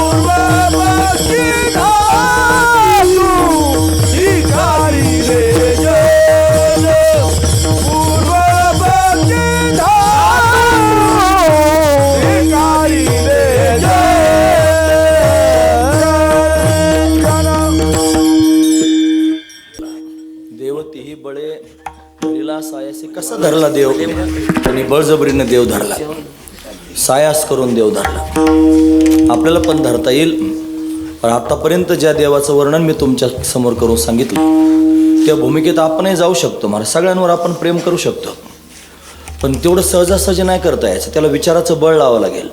म्हणून विचाराचं बळ लावणं फार कठीण गोष्ट आहे. त्याला सायास परत परत परत परत प्रयत्न करावे लागतील. विसर पडतो ना महाराज, मग प्रयत्न करावे लागते, सायास करावे लागेल. आणि मग त्याने महाराज देवाच्या ठिकाणी आलेली जी उपाधी आहे ती आपण घालू शकतो, आणि मग आपल्या आत्मदेवापर्यंत आपण जाऊ शकतो. म्हणून विचार करा, समष्टी साधना आणि व्यष्टी साधना दोन प्रकारच्या साधना असतात. इथं सगळ्या लोकांच्या समोर कीर्तन सांगणं आणि कीर्तनात सगळ्या लोकांनी साधना ऐकणं ही समष्टी साधना आहे. हे कीर्तन समष्टी साधना आहे. इथं ऐकल्यानंतर एकांतात जाऊन त्यांनी आत्मपरीक्षण करणं आणि आत्मचिंतन करीत त्यांनी बसणं ती व्यष्टी साधना आहे. मग कधीतरी शांतपणे डोळे बंद करून ध्यान करत बसलं पाहिजे आणि स्वरूपाचं ध्यान केलं पाहिजे. 3 प्रकारचे ध्यान असतात. एक आहे त्यांनी ध्येयानुसार ध्यान. तुम्ही जर रामाचं ध्यान करत असाल तर कोदंडपणे राम डोळ्यासमोर उभा असला पाहिजे आणि त्याचं ध्यान करायचं. दुसरं ध्यान आहे प्रतीक ध्यान. समोर शालिग्राम ठेवायचं आणि त्याच्यावर विष्णू स्वरूपाचं ध्यान करायचं. आणि तिसरं ध्यान आहे अहंग्र ध्यान, म्हणजे स्वतःच्या स्वरूपाचं ध्यान. मी आत्मा आहे, आत्मा सच्चिदानंद स्वरूप आहे आणि तो त्यांनी सर्व व्यापक आहे, तो आजर आहे, तो अमर आहे आणि तो असा आहे, असं त्या आत्मस्वरूपाचं काय करायचं, ध्यान करायचं. ते ध्यान कधी करायचं? अरे ध्यान शब्दाचा अर्थच होतो आठवण, आणि कायमस्वरूपी त्याची आठवण ठेवायची की हाच आत्मा सच्चिदानंद रूप आहे. मग शरीराची उपाधी गेल्याशिवाय आत्मतत्वापर्यंत जाता यायचं नाही. म्हणून ध्यान. चराचरात परमात्मा गच्च भरलेला आहे, संपूर्ण जगताचं अधिष्ठान आहे ब्रह्म. हे जगत त्याच्यावर आध्यस्थ प्रतीतीला आलेलं आहे. शास्त्र म्हणतं आध्यस्थ पदार्थ हा अधिष्ठान रूप असतो. या न्यायानं संपूर्ण जगत ब्रह्मरूप आहे. या जगताकडे पाहण्याचे अनेक लोकांचे अनेक मतं आहेत. शास्त्रामध्ये ख्याती सांगितल्या, सत्ख्याती, असत्ख्याती, आत्मख्याती, अन्यथा ख्याती, अशा अनेक प्रकारच्या ख्याती सांगितल्या. त्या पद्धतीनं लोक या जगताकडे पाहतात. साधू संतांनी वेदांत्यांनी अनिर्वचनीय ख्याती सांगितली. हे जगत सत्ताहून वेगळं आहे, हे असताहून वेगळं आहे. म्हणून सत्ताहून विलक्षण अनिर्वचनीय मिथ्या आहे. हे जगत मिथ्या आहे. या जगताच्या आत असणारं परमात्म तत्व सत्य आहे. ब्रह्म सत्यम जगन मिथ्या, जीवो ब्रह्मैव नापरहा. अशा पद्धतीने बोध प्राप्त करून घ्यावा आणि मग देवापर्यंत जावं. हा त्यातला भाव आहे. याच्याकरिता तुम्हाला कायमस्वरूपी याची आठवण ठेवावी लागेल, याचं स्मरण करावं लागेल. मग त्या स्मरण करत असताना हळूहळू तुम्ही त्या मुद्द्यापर्यंत जाऊ शकता. एकदम नाही जाता यायचं. आता कीर्तन ऐकलं लगेच ताबडतोब तूप खाल्लं लगेच रूप आलं असं नाही होणार. याच्यावर विचार करावा लागेल. एखादाच विवेकी मनुष्य असतो तो याच्यावर विचार करतो महाराज, आणि विचारपूर्वक त्या स्वरूपापर्यंत जाण्याचा प्रयत्न करतो. हा महत्त्वाचा विचार आहे. मग कशाला एवढं सगळं किचकट सांगायचं, लोकांसमोर सोपं सांगायचं, गोष्टी सांगायच्या, देवाचं चरित्र सांगायचं, संतांच्या त्यांनी कथा सांगायच्या, हे कशाला त्यांनी सांगत बसला? हे पण ऐकलं पाहिजे ना कधीतरी. याचे संस्कार पण कानावर झाले पाहिजेत ना महाराज. म्हणून हे त्यांनी ऐकणं फार गरजेचं. हे जर कधीच ऐकलं नाही, कीर्तनकारानं कधीच नाही सांगितलं, लोकाला कधीच ऐकायला भेटायचं नाही. लोकाला वाटतं त्यांनी महाराज तेवढंच कीर्तन आहे ज्याच्यात फक्त गप्पा मारल्या जातात. उपमंडीला दूध प्यायला द्यायची त्याची आई, ती पिठात पाणी घालायची आणि त्याला प्यायला द्यायची. बाप त्याचा मरून गेला होता, मामाच्या घरी राहत होता. मग आता त्या दूध प्यायचं म्हणलं की ती पीठ घ्यायची, त्याच्यात पाणी घालायची, खलून साखर बिकर घालून प्यायला द्यायची. तो प्यायचा. एक दिवशी मित्राच्या घरी गेला आणि त्याच्या घरी गेल्यानंतर त्याचा वाढदिवस होता. मग सगळ्या त्यांनी जमा झाली, हे सगळे त्यांनी विद्यार्थी नेले होते आणि यांना सगळ्यांना दूध दिलं होतं महाराज थोडं थोडं. त्यानं पण दूध पिलं, तो उपमन्य होता. दूध थोडं पिलं. तुम्हाला हे काय आहे रे? ज्याचा वाढदिवस होता त्याला विचारलं, तुम्हाला हे दूध आहे? हे काय दूध आहे का म्हणला? दूध असं नसतं, हे फार भारी आहे म्हणलं, हे फार सुंदर आहे. दूध तुम्ही रोज पितो म्हणला. कसं आहे दूध म्हणलं? ते माझी आई देते मला रोज. तुम्हाला हेच दूध आहे, याच्यापेक्षा वेगळं दूध नाही म्हणे. कशावरून हे दूध आहे? मला मी तुला काढून दाखवतो. गाईकडं नेलं, धार काढूनच दाखवली डायरेक्ट, हे बघ हे दूध आहे म्हणून. आता त्याला ओरिजिनल दूध कळालं. आणि मग त्याने महाराज घरी गेला आणि आईला म्हणलं आई दूध दे. त्यानं आपलं पिठात पाणी काढून दिलं प्यायला. जसंच हातात घेतलं फेकून दिलं महाराज त्यानं. अशी मुस्काडत ठेवून दिली महाराज. एक आई ना, लाज वाटते का म्हणली तुला? दूध त्याने दिलं आणि तू फेकून दिलं. मला दूध नाही आहे, खोटं बोल नकोस. रोज उठून मला पिठात पाणी घालून प्यायला देते, हे दूध नाही मला, मी आज ओरिजिनल दूध पिऊन आलोय. ओरिजिनल दूध पिलोय म्हणला. मग तिला कळालं ओरिजिनल दूध हा पिलेलाच आहे. त्याला जाणीव झाली दूध कशाला म्हणतात. तसं त्यांनी महाराज हे कीर्तन कशाकरिता असतं हे कधीतरी जाणून तर घेतलं पाहिजे ना. हे कीर्तन स्वरूपापर्यंत जायचं असतं, हा महत्त्वाचा विचार आहे. ते तिथपर्यंत घेऊन जाण्याकरिताच असते महाराज. म्हणून पिठातल्या पाण्यापेक्षा ओरिजिनल दूध फार महत्त्वाचं असतं. म्हणून ते दूध आपल्या जीवनात, ते ब्रह्मस्वरूपाचा बोध आपल्या जीवनात प्राप्त झाला पाहिजे. तो कीर्तनाच्या माध्यमातून होईल, दुसरं कोणतंच माध्यम नाही मला. म्हणजे समष्टी साधन आहे, याच्यातून घरी जाऊन आत्मचिंतन करायचे ते व्यष्टी साधन आहे. म्हणून साधू संतांनी देव अशा पद्धतीने धरला. त्यांना आतमध्ये पण दिसला, त्यांना बाहेर पण दिसला, आणि त्यांना तो धरण्याकरिता बळ लावावं लागलं, त्यांना सायास करावे लागले. देव धरण्याकरिता बळ नाही, देव धरण्याकरिता सायास नाही, देवावर आलेली उपाधी घालवण्याकरिता सायास. मग त्यांनी काय केलं? करून या नाश उपाधीचा नाश करण्याकरिता बळ लावावं लागलं, उपाधीचा नाश करण्याकरिता सायास करावे लागले. आपण फार चिकटलो महाराज या संसाराला. असा सहजासहजी संसार सुटत नाही. एका मित्रानं त्यांनी फार भरी घातला, दुसरा मित्र तो म्हणला, अरे चल पंढरपूरला. इथं काय करतो म्हणला, घरी वारीला केवढा आनंद असतो पंढरपूरच्या वारीत. चल. नको म्हणला, मला फार काम आहेत. अरे असं काय करतो, चलच म्हणला तो. मग हो नाही करता निघाला वारीला जायला. मग पडशी भरली, ती पताक घेतली, पिशवी आपल्या घेतल्या 2 हातात आणि निघाला जायला. आता तो प्रपंचाला गोचिडासारखा चिकटलेला माणूस, आणि यानं बळच त्यांनी काढून परमार्थाला लावण्याच्या विचारात होता, आणि त्याला घेऊन निघाला. त्या आपल्या पिशव्या घेतल्या आणि घराच्या बाहेर आला. जसाच घराच्या बाहेर आला, त्याची बायको चौकटीला हात लावून उभी राहिली. ती उर्मिला लक्ष्मणाची उभी राहिली होती ना, अशी चौकटीला हात लावले, आणि ती असं तिचं हृदय भरून आलं. तो त्यांनी पुढे जायला लागला. मग त्याला तिने हळूच हाक मारली, अहो चालले वय असं म्हणलं. त्याने मागं वळून पाहिलं, तर तिच्या डोळ्यात पाणी आलेलं होतं, आणि ती आपली हुंदके देत होती. चालले का म्हणल्याबरोबरच्या हातातल्या पिशव्या कधी गळून पडल्या त्याला सुद्धा कळलं नाही. त्या जोडीदाराला म्हणलं, या वर्षी नाही यायचो, आता मला येताच यायचं नाही, मी येणारच नाही. तसाच थांबला महाराज, परत गेलाच नाही पंढरपूरला. लक्षात ठेवा, कशानं? फक्त बायकोच्या डोळ्यातलं पाणी पाहिलं आणि त्यानं पंढरपूर कॅन्सल केलं. तुमच्या लक्षात येतं का मला काय सांगायचं ते? पंढरपूरच कॅन्सल केलं डायरेक्ट. त्याला हसून झालं ना सगळ्यांचं. आपल्या मनाला विचारा, आता मी तुम्हाला म्हणलं देव दाखवतो, फक्त माझ्याबरोबर चला, पण घरच्या कोणाला संपर्क नाही करायचा, अजिबात फोन नाही, बातमी नाही, काही कोणाला निरोप द्यायचा नाही. मी 100% तुम्हाला देव दाखवणार, 1000% त्यांनी तुम्हाला देव दाखवतो. फक्त त्यांनी घरी जाय, घरचं त्यांनी काहीच निरोप येऊ द्यायचा नाही. जमल सगळ्या लोकाला? आपण कीर्तनात म्हणू शकतो महाराज हो, पण एकाएकी सगळ्यांचा संबंध त्यांनी तोडून टाकणं तेवढं सोपं नसतं. मग तुटतच नाही का संबंध? चल म्हणले त्यांनी, उठा जागे वारे आता, स्मरण करा पंढरीनाथा, भावे चरणी ठेवा माथा, चुकवा व्यथा जन्माच्या म्हणले, धन दारा पुत्र जन सर्व मिथ्या आहे, जाणून शरण रेगा देवाशी. त्यांचं नाही ऐकलं महाराज, ते प्रपंचाला चिपटूनच बसला. मग प्रपंच काय जात नसतो का? जाईल ना महाराज, एका गुचकीत जातो महाराज. आता फार वेळ खलास, लगेच ताबडतोब, सगळ्यांचं ताबडतोब, काहीच कोणाचा चिठ्ठी न कोई संदेश, जाने वो कोण सा देश जहा तुम चले गए. ते गेल्यानंतर त्यांनी महाराज तार येत नाही, पत्र येत नाही, फोन येत नाही, निरोप येत नाही, बातमी येत नाही, काहीच येत नाही महाराज. गेला म्हणजे गेलाच. एखादा जर आला असलं तर मला कळवा, मग आमचे गेलेले तरी सापडतील. कुठं तरी सापडतात. जसे ते गेले त्यांचा काही निरोप नाही, तसं गबाळ जमा करणारे आपण सुद्धा एक दिवशी एका गुचकीत जाऊ, आणि पुन्हा यातलं कोणीच आपल्याला सापडणार नाही. मग ते हिसकून नेलं महाराज काळानं. हे काळानं हिसकून नेण्यापेक्षा आज सावध व्हा, हळूहळू मनाला समजून सांगा, आणि त्याला उपाधी समजा. त्या उपाधीमुळंच तुम्हाला देव भेटत नाही, हा महत्त्वाचा विचार. ही संसाराची उपाधी आहे, आणि जोपर्यंत ही संसाराची उपाधी आपल्याला चिकटलेली आहे तोपर्यंत आपल्याला देव प्राप्त व्हायचा नाही.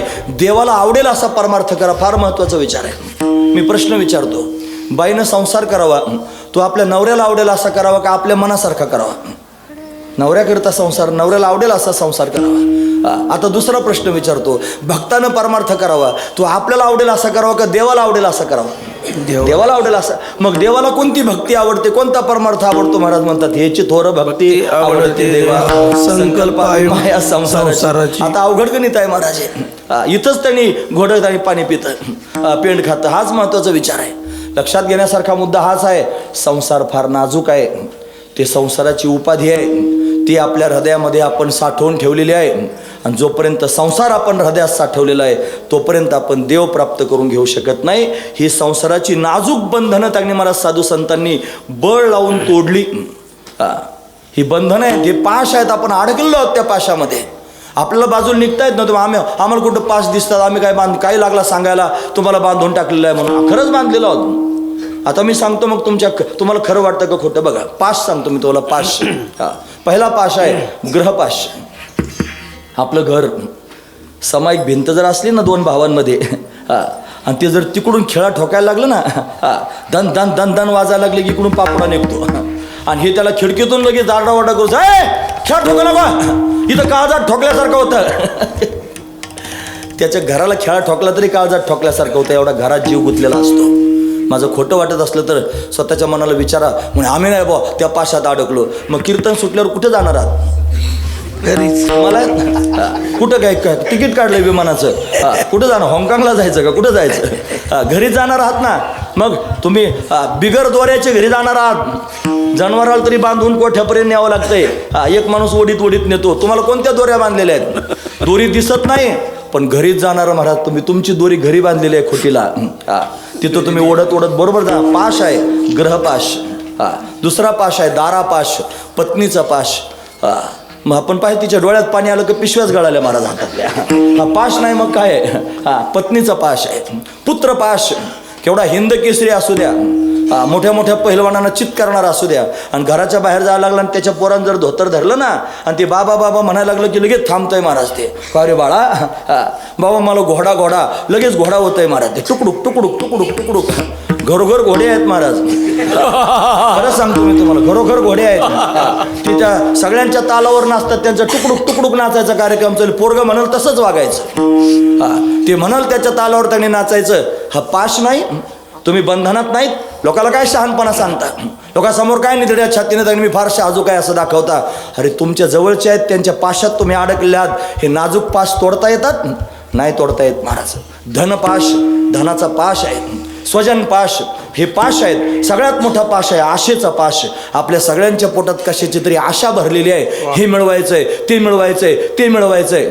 हे निस्वष्टी शतम शतिदश शतम लक्षम सहस्राधिपा लक्षेश क्षितिपालतां क्षितिपतिश्चक्रे शतम वांछति चक्रेश पुनरिंद्रतां सुरपतिर्ब्रह्मा पदम वांछति ब्रह्मा शैव पदम शिवो हरिपदम आशावधिंको गतः.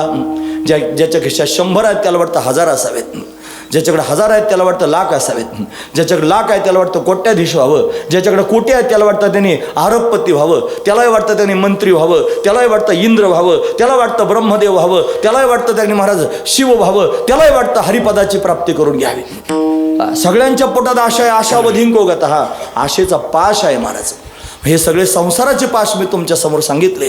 जोपर्यंत हे संसाराचे पास आपल्या अंतकरणात आहेत तोपर्यंत देव धरता यायचा नाही. मग तोडून दाखवा. हे पाश सहजासहजी तुटतात का? नाही तुटणार. हे तोडण्याकरिता काय करावं लागेल? हे पाश तोडण्याकरिता, हे पाश म्हणजेच उपाधी आहे. हा संसार म्हणजेच उपाधी आहे. या संसाराला त्यांनी महाराज बाजूला करण्याकरिता तुम्हाला बळ लावावं लागेल. हा संसार बाजूला करण्याकरिता तुम्हाला सायास करावे लागतील. बळ लावून सायास करून मग ही संसाराची उपाधी बाजूला करावी लागेल. मग तुम्हाला देव धरता येईल. महत्वाचा विचार आहे. देवतीही बळे धरिला सायासे. त्यांनी देव धरला, बळ लावून धरला, सायास करून अशा पद्धतीने धरला. काय केलं? करोनिया नाश उपाधीचा. संसाराची उपाधी घालवली. हे माणसाचं शरीर हा संसार आहे. त्याची उपाधी घालवली. आत्मरूपी देव प्राप्त करून घेतला. जगताची उपाधी आहे, ही उपाधी घालवली आणि ब्रह्मरूपी देव अशा पद्धतीने प्राप्त करून घेतला. आणि संसाराची, भांड्या कुंड्याची, माणसांची, बायका मुलांची उपाधी आहे, तो संसार आहे, तो अंतकरणातून घालवला आणि त्या पांडुरंगाला सगुण साकार रूपानं प्राप्त करून घेतलं. अशा पद्धतीने देव त्यांनी धरला. असं बोलायला लागलं की आपले पानं उचकीत जायचे. आपण कशा कशात अडकलेलो आहोत. म्हणून आपण जर अडकलो असलो तर जास्त शहाजूकपणा करायचा नाही. कंबर बांधल्यावर आम्हाला फार अवसान येतं. आम्हाला वाटतं आम्ही म्हणजे फार जीवनमुक्त झालो. मग मोक्ष सुका हानू लाथा. लाथा काय हाणतो येड्या, तुला मिळू दे ना आधी मोक्ष. फार महत्वाचा विचार आहे. मी तुमच्याच गणितातला आहे महाराज. फक्त हे मला कळालेलं आहे. मला सांगायला बाबाने उभं केलं म्हणून मी तुमच्या समोर हे सांगतोय. लक्षपूर्वक ऐका. हे ऐकून माणसानं जागं व्हावं आणि जागा होऊन आत्मपरीक्षण करावं. ज्याला खरंच देव पाहिजे तो आत्मपरीक्षण करेल. ज्याला देवाशी काही घेणं देणं नाही, फक्त दाखवायकरता चाललेला आहे, त्यानं आपलं मस्त राहा. त्याला काही घेणं देणं नाही त्याच्याशी. त्याला काही रग लागायचे नाही, त्रास व्हायचं नाही, काही घेणं देणं नाही. ज्याला देव पाहिजे तो मात्र सिरियसली विचार करेल. खरंच आपण बांधलेलो आहोत, या पाशात आपण अडकलेलो आहोत, याच्यातून बाजूला पडता येत नाही. काय करू? जीव तळमळ करील महाराज. केव्हा परमात्मा भेटेल, कधी त्याचं दर्शन होईल, अशी त्याची अवस्था चित्ताची होईल. फार महत्त्वाचा विचार आहे. आणि म्हणून त्यांनी महाराज त्याची ती तळमळ भगवंतापर्यंत घेऊन जात असते. मग महाराज आम्हाला पण देव पाहिजे. आम्ही पण या उपाधीला घालवणार आहोत. 3 प्रकारच्या उपाधी मी तुम्हाला सांगितल्या. शरीराची उपाधी आत्मस्वरूपावर, जगताची उपाधी ब्रह्मस्वरूपावर आणि सगुण साकार रूपाचं त्यांनी दर्शन प्राप्त करून घ्यायचं असेल तर भांड्या कुंड्याच्या संसाराची, बायका मुलांच्या संसाराची उपाधी आणि त्या परमात्म्यापर्यंत जाऊ देत नाही. मग तीनही उपाधी घालवाव्या लागतील. त्या घालवण्याकरिता काय करावं लागेल? तुम्हाला बळ लावावं लागेल, तुम्हाला सायास करावे लागतील, मग तिथपर्यंत जाता येईल. महाराज आम्ही तयार आहोत. या शरीराला नगण्य करून टाकू, देह जावं अथवा राहो, पांडुरंगी दृढ भाऊ. हे जग त्यांनी जळालं, जाळवणी संसार बैसलो अंगणी, अशी आमची अवस्था आम्ही तयार करायला तयार आहोत. फक्त देव पाहिजे. काय केलं, कुठून सुरुवात करू सांगा? काय केलं म्हणजे देव प्राप्त होईल? त्यांनी देव प्राप्त करून घेतला. कुठून देव प्राप्तीला सुरुवात केली सांगा? ते म्हणले काय नाही. त्यांनी सुरुवातीला त्यांनी महाराज धनसंपदेचा त्याग केला. त्यांनी जगाला त्यांनी दुय्यम करून टाकलं आणि मग स्वतःच देव स्वरूप झाले. महाराज म्हणतात पूर्व पक्ष धातू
प्राप्ती करता तुम्ही सावध राहत जा महाराज. आता 3 चरणाचा अभंग आहे, 2 तर झाले महाराज. गडबड करायचं काही काम नाही. तिसरं कधी होईल आपला काय भरोसा नाही. आवरून घ्यायचं काय काम आहे महाराज. मला याच्यावर बरंचसं त्यांनी बोलता येईल. गारही लागते, उशीर झाल्यानंतर लोकांना घरी जायचं असते, वाघ सुटलेले म्हणून त्यांनी आपलं वेळेत थांबलेलं चांगलं. आणि जास्त सांगितल्यावर ते पचनी पडत नाही ना, ओव्हरडोस होतो मग. खरं सांगतो. एक तर आमचं असं नॉनस्टॉप त्यांनी रेल्वे सुटल्यासारखं राजधानी एक्सप्रेस थांबायचंच नाही मध्ये महाराज. एवढं नॉनस्टॉप त्यांनी सांगायचं. त्याच्या 2 कीर्तन एखाद्याचे होतील. पण हिताचं सांगतोय, लक्षपूर्वक ऐका. गरजेची गोष्ट त्यांनी सांगतोय. म्हणून पूर्वपक्षी धातू धिक्कारिले जन स्वये जनार्दन तेचे झाले. देवाच्या प्राप्तीकरिता सर्वप्रथम काय केलं म्हणे? पूर्वपक्षी सुरुवातीला धातू धिक्कारीला. धातू म्हणजे संपत्ती. त्यांनी संपत्तीचा धिक्कार केला. आणि जन म्हणजे लोकांचा धिक्कार केला. आणि आता सध्या 2 गोष्टी करता जीव जातो सगळ्या लोकांचा. एक तर धनाकरता आणि दुसरा मानाकरता. कितीतरी लोक त्यांनी म्हणत आपलं जीवन फक्त धनाकरताच जगतात. ते परमार्थ करताना जरी दिसत असले तरी परमार्थाच्या माध्यमातून धन मिळवायचं असतंय. ते त्यांनी भगवंताचं भजन त्यांनी गोड म्हणायचं. आणि मग त्या भजनाच्या माध्यमातून धन प्राप्त करण्याकरिता अट्टहास करायचा. आता परवाचीच गोष्ट सांगतो महाराज. टाळकरी म्हणून त्यांनी अशा पद्धतीने बोलावलं आणि फार आतडे तानू म्हणत होता. आणि सगळा सप्ताह त्यांनी झाला. आणि सप्ताह झाल्यानंतर पाकिट भरलं, त्याला जमलं नाही महाराज. ते फेकलं संयोजकांच्या तोंडावर. पाकिटच फेकलं डायरेक्ट तोंडावर. एवढं असतं का? मला 7 दिवस थांबलोय, 8 दिवस थांबलो म्हणला. पाकिट भरण्याकरिता जीव चालला. असा गोड गात होता आणि लोकांना वाटलं रागरागीने गातो ना, असा कळवळून गातो त्यांनी. कशा करता त्यांनी गातो. खरं सांगतो मी तुम्हाला. मग पाहिलं मी डोळ्यानं म्हणून मी तुम्हाला सांगतो. राग आळवितो नाना. काय गातो ते कळे. आणि मग त्याचं भजन कशा करता होतं हे मला सांगायचं. तयाचे भजन भोगासाठी. मग भोगाकरता भजन करणारी ही माणसं देवाची प्राप्ती करून घेतील काय? महत्वाचा विचार आहे. असो येऊ तर राग येतील. ते राग येत असेल मी काय करू त्याला? वस्तुस्थिती सांगायची नाही राग आला तर. महत्वाचा विचार आहे महाराज. आमचे भाविक द्रष्टांत सांगायचे.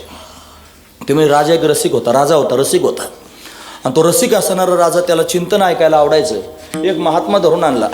1 महिनाभर प्रवचनं ठेवले. प्रवचनाकरिता श्लोक घेतला होता. हे अनन्याश्चिंतयन्तो माम ये जना पर्युपासते तेषां नित्याभियुक्तानां योगक्षेमं वहाम्यहम्. त्याचा अर्थ सांगतो मी तुम्हाला. जो अनन्य भावानं त्यांनी माझं चिंतन करतो, त्याचा मी योगक्षेम चालवतो असं देव म्हणतो. योगक्षेम त्यांचे वाट दावी करी धरोनिया. जे अनन्य भावनेनं भगवंताचं त्याने चिंतन करतात ना, देव त्यांना सांभाळतो, मग त्यांना ज्ञानही देतो. हे तेषाम सतत युक्तानाम भजताम प्रीतिपूर्वकम दधामी बुद्धियोगम तम येन मामुपयांती ते. त्याला त्यांनी महाराज अशा पद्धतीने देव सांभाळतो, त्याला ज्ञान प्राप्त करून देतो. तो म्हणतो तेषाम अहम समुद्धरता मृत्यू संसार सागरात वारे वा भवामी नचरात पार्थ मया वेशित चेतसा. वा वा वा वा. यांच्या गुरुजींना शाबासकी. याच्यातही घोटाळाच आहे महाराज, काय सांगायचं तुम्हाला. नुसतं त्यांनी महाराज असं असं करून नाचायचं, असं असं नाचायचं महाराज. इतकं हिडीस नाचायचं की त्या नाचण्याला काहीच लिमिट राहायचं नाही. नुसतं नाचायचं शिकवायचं, ते त्यांनी टाळ वाजवायचं शिकवायचा, आणि ते फक्त चाल म्हणायची शिकवायची. स्वरूपाचं ज्ञान नाही, एक सुद्धा श्लोक पाठ नाही. हे लेकरं मी तुकडा म्हणल्याबरोबर श्लोक म्हणायला लागले म्हणजे यांना तुम्ही शिकवतात, धन्यवाद. म्हणतो फार महत्त्वाची त्यांना हेच शिकवलं पाहिजे मला. नाहीतर यांना जर ज्ञान प्राप्त झालं नाही, त्यांच्या आईबापाने तुमच्यावर झोकून दिलेले आहेत. ब्राह्मण जर यज्ञ करायला आला आणि त्याला तुम्ही वर्णी दिली, वर्णी म्हणजे सुपारी द्यावी लागते, अशी वर्णी त्या ब्राह्मणाला दिली आणि त्यानं यज्ञ केला आणि मंत्र त्यांनी म्हणला चांगले म्हणून नाही तर खराब म्हणून. जर चुकलं तर त्याचा दोष कोणाला? त्या ब्राह्मणाला. यजमानाला दोष नाही, त्यानं वर्णी दिलेली आहे आणि म्हणून त्यांनी मला त्याचा दोष त्याला. हे लेकरं तुमच्या शाळेत आणून घातले, यांना जर काहीच नाही आलं तर दोष कोणाला? तुम्हाला. म्हणून त्यांनी, खरं सांगतो मी तुम्हाला, म्हणून तुम्ही यांना शिकवतात, हे तुमचे त्यांनी उपकार आहेत त्यांच्यावर. लक्षात ठेवा मी काय सांगतो ते, हे शिकवलं पाहिजे. आणि जी बडबड मी आता कीर्तनात करतोय ना महाराज, खरं सांगतो, मला काय कोणाचा द्वेष आहे का? मी कशाला त्यांनी वाकडं तिकडं बोलेन कोणाला? मला काय पडलं नाही त्याच्या वाचून. मला फक्त वस्तुस्थिती दाखवायची की अरे परमार्थ स्वरूपापर्यंत जाण्याकरता असतो, परमार्थ देव प्राप्त करून घेण्याकरता असतो. तो काय हिंगणांग चिंगणांग थोडाच असतो. मग त्याने याच्याकरिता परमार्थ असतो का? नसतो. ते स्वरूपाचं ज्ञान प्राप्त करून घेण्याकरिता 8 तास केलं पाहिजे. या लेकरांना पाठ शिकवा, या लेकरांना विचारसागर शिकवा, या लेकरांना पंचदशी शिकवा, या लेकरांना वृत्तीप्रभाकर शिकवण्याचा प्रयत्न करा. आणि तुम्हाला नसेल शिकवता येत तर शिकवणारा माणूस घेऊन या. फार माणसं आहेत शिकवणारे आपल्याला, खरं सांगतो, फार माणसं. एक माणूस त्यांनी बोलावून आठवड्यातून एक पाठ ठेवा महाराज. यांना आधी पंचीकरण शिकवा. फार सोपं आहे पंचीकरण शिकायला. नजर येईल ना. गुरुजी म्हणायचे परमार्थ कोणाचा? गरिबाचा का श्रीमंताचा? गुरुजी म्हणजे वैकुंठवासी रंगनाथ महाराज परभणीकर. ते म्हणायचे परमार्थ गरिबाचा का श्रीमंताचा? लोक म्हणायचे गरिबाचा, कोणी म्हणायचं श्रीमंताचं. ते म्हणायचे गरिबाचा नाही श्रीमंताचा नाही, परमार्थ नजरेचा. ज्याला परमार्थाची नजर आली त्याचा परमार्थ आहे महाराज. दुसऱ्याचा काय परमार्थ आहे? नुसतं त्याने तुम्हाला गाता आलं, तुम्हाला वाजवता आलं, नाही ते धुमडे फोडले, मग काय परमार्थ होईल का? टाळाचा भुकटाच केला महाराज वाजू वाजू, मग काय परमार्थ झाला का? अशाने देव भेटत नसतो महाराज. हा महत्वाचा विचार. देव तर भेटण्याकरिता सायास आहेत ना महाराज. बळ देवाच्या भेटी करताच आहे. यानं देव नाही भेटायचा, स्वरूपाच्या ज्ञानानं देवापर्यंत जाता येईल. मूळ देवापर्यंत गेलं पाहिजे. महत्वाची तो आपला सांगत होता प्रवचन. मुद्द्यावर आलो मी आपला. अनन्याश्चिंतयन्तो माम येजना परिउपासते. त्याचा अर्थ होता जो अनन्य भावानं भगवंताचं चिंतन करतो, भगवान त्याचा योगक्षेम चालवतो. म्हणजे योगक्षेम कोण चालवतो? भगवानचा. श्लोकाचा अर्थ हाच आहे. तो घोटून घोटून प्रवचन सांगायचं रोज. एका श्लोकावर महिनाभर प्रवचन करणं काय सोपं आहे का महाराज? असं प्रवचन करायचं. आणि प्रवचन झालं की राजाच्या तोंडाकडे बघायचा. तुम्हाला नाही कळलं? प्रवचन चांगलं व्हायचं आणि तो राजाच्या तोंडाकडे बघायचा. त्याला वाटायचं मी जेवढं जास्त प्रवचन चांगलं करीन ना, तेवढा राजा मला जास्त दक्षिणा देईन. म्हणजे दक्षिणेची अपेक्षा कोणाकडून? राजाकडून. आणि श्लोक काय सांगतो? देव भरण पोषण करतो. मग खरं सांगा याला पटलंय का ते? हा अपेक्षा कोणाकडून करतो? राजाकडून करतो. मग श्लोक सांगून काय उपयोग झाला महाराज? हा महत्वाचा विचार आहे. मग देवावर अवलंबून राहिलं पाहिजे ना. पूर्वी ते वकील होते की नाही? वकील. आता आपण वकील म्हणतो. पूर्वीच्या काळात नवीन नवीन त्याला झगडपट्टू म्हणायचे. झगडपट्टू म्हणजे त्यांनी तो जो या आपला त्याचा तो पक्ष असतो की नाही, त्या पक्षकार त्यांनी महाराज त्याच्या बाजूने अशा पद्धतीने बोलायचं आणि ते त्यांनी महाराज त्याची बाजू ठामपणे मांडायची. त्यानं जर चांगल्यापैकी आर्ग्युमेंट केलं की सगळे लोक टाळी वाजवायचे. त्याला असे कोट असायचं आणि कोटाला खिशा असायचे. मग ज्याच्या बाजूने बोलताना ते लोक खुश व्हायचे आणि मग 100 रुपये 50 रुपये त्याच्या त्या खिशात घालायचे महाराज. आणि तो त्याच्याकरता फार चांगला आर्ग्युमेंट करायचा. तसं फार चांगलं प्रवचन करीत होता आणि प्रवचनातले भाव सांगत होता. देव सांभाळतो आणि देव खायला घालतो असं त्यांनी म्हणत होता. आणि राजाच्या तोंडाकडे पाहून त्यांनी मला धनाची अपेक्षा करत होता. मग श्लोकाचा अर्थच काय राहिला महाराज? त्या तुम्हाला कळालं की नाही मला माहीत नाही. नका कळा ना, आता मला सांगता आलं इथपर्यंत ठीक आहे. पण अशा पद्धतीने अरे त्याच्याकरिता हे त्याने असतो का कार्यक्रम? म्हणून त्यांनी धन मिळवण्याकरिता जर परमार्थ करत असेल तर त्याचं भजन भोगा करताय, लक्षात ठेवा. म्हणून त्यांनी मला धन पूर्वपक्षी धातू धिक्कारिले, धिक्कार करून टाकला. धिक्कार करणं म्हणजे एखाद्यानं फार वाईट कृत्य केलं आणि त्यांचा धिक्कार असो असं आपण, तसला धिक्कार नाही. धिक्कार शब्दाचा अर्थ काय होतो? दुय्यम करणे. सुरुवातीला त्याने देव पाहिजे ना, मग त्यांनी देवालाच प्रमुख स्थान दिलं, बाकी कोणालाच प्रमुख नाही समजले. लक्षात ठेवा. थांबणार आहे मी 9 वाजता बरोबर 10 मिनटं अजून बाकी आहेत. लक्षपूर्वक ऐका. देवालाच महत्त्व दिलं, कोण्या व्यक्तीला महत्त्व नाही दिलं. तुमच्या मनाच्या पटलावर लिहून ठेवा मी काय सांगतोय. कोण्या व्यक्तीला महत्त्व दिलं नाही, कोण्या वस्तूला तुकोबरायांचं चरित्र बघा म्हणजे कळेल. कोण्या वस्तूला महत्त्व दिलं नाही, कोण्याच प्रसंगाला महत्त्व दिलं नाही. सर्वस्व देवाला अर्पण करून टाकलं. अखंड भगवंताचं नामचिंतन करत राहिले, भगवंताबरोबर बोलत राहिले आणि भगवंताच्या प्राप्तीकरिता कासवीस होऊन रडले. किती मुद्दे झाले? 7 मुद्दे झाले. आपल्याला जर देव पाहिजे असला तर फक्त देवालाच महत्त्व द्या. कोणी किती शहाजूक असला तर त्याला महत्त्व देऊ नका. व्यक्तीला महत्त्व द्यायचं नाही महाराज, देवालाच महत्त्व द्यायचं. धनाला महत्त्व त्यांनी द्यायचं नाही. धनाला त्यांनी महत्त्व दिलं नाही. त्यांनी महाराज कोण्या प्रसंगाला महत्त्व दिलं नाही. तुकोबरायांच्या घरी तर नजरानाच पाठवून दिला होता. ते म्हणजे काय दिला ठेवा आम्हा विठ्ठलाची व्हावा, म्हणून त्यांनी ते घेतलं नाही. दिवट्या छत्री घोडे हे तो बऱ्या हातानं पडे. छत्रपती शिवरायांसारखा त्यांनी तुकोबरायांच्या भेटीकरिता ललायत झाला. शिवरायांनी निरोप पाठवला, मला भेटायचंय, तुकोबराय तुम्ही मला भेटा. ते म्हणले भगवंताचं भजन एवढं गोड आहे की ते सोडून यायला मला वेळ नाही. तुम्हाला जर माझी गरज असली तर तुम्हीच मला भेटायला या. म्हणजे व्यक्तीला महत्त्व दिलं नाही. मुंगी आणि राव आम्हा सारेखाची जीव बसा ना. भेटायला गेले नाही, छत्रपती त्यांना भेटायला आले. नजराना पाठवून दिला, संपत्ती घेतली नाही, परत पाठवून दिली. धनाला महत्त्व दिलं नाही, कोण्या प्रसंगाला महत्त्व दिलं नाही. बाप मरून गेला, आई मरून गेली, भाऊजाई मरून गेली, भाऊ निघून गेला, बायको मरून गेली, मुलगा मरून गेला, दिवाळं निघालं, किती वाईट गोष्टी सांगू. एवढे वाईट प्रसंग आले पण डळवळे नाहीत. तुकोबर आहे, कोंडाजी बाबांचा फोटो आहे ना तिथं. सगळ्या गोष्टी त्यांनी जिथं हात घालतील तिथं घोटाळा. शेवटी त्यांनी महाराज विचार केला, ज्या अर्थी जिथं हात घालतो तिथं घोटाळाच होतो. देवाला वाटतं घोटाळाच होता. म्हणून आता त्यांनी महाराज सावरायचंच नाही असं समजून भगवंताचं चिंतन करायला लागले. तसं तुकोबारांच्या जीवनात सगळा घोटाळाच, पण डगमगले नाहीत, स्थिर राहिले महाराज. प्रसंगाला महत्त्व दिलं नाही, सर्वस्व देवाला देऊन टाकलं महाराज. काहीच ठेवलं नाही. सगळा संसार जाळून टाकला. म्हणले जाळून संसार सगळं जग त्यांनी पाहत होतं. वह्या बुडून टाकल्या महाराज. त्या लोकाला दिलेल्या कर्जाच्या वह्या खातवण्या बुडून टाकल्या. चुलीच्या आळ्यातली राख सुद्धा गोसाव्याला दिली. तो सगळं वाटून झाल्यावर आला गोसावी आणि तो मला काय देता म्हणे, काहीच नाही राहिलं. मग चुलीच्या आळ्यात राख होती म्हणजे तुझ्या अंगाला लावायला होईल, घेऊन जाय. ती राख सुद्धा दिली, काही ती सुद्धा शिल्लक ठेवली नाही. असं देऊन टाकलं. तदार्पित अखिल आचार्यता. अखंड भगवंताचं नामचिंतन करत राहिले. अखंड खंडेना जीवन रामकृष्ण नारायण.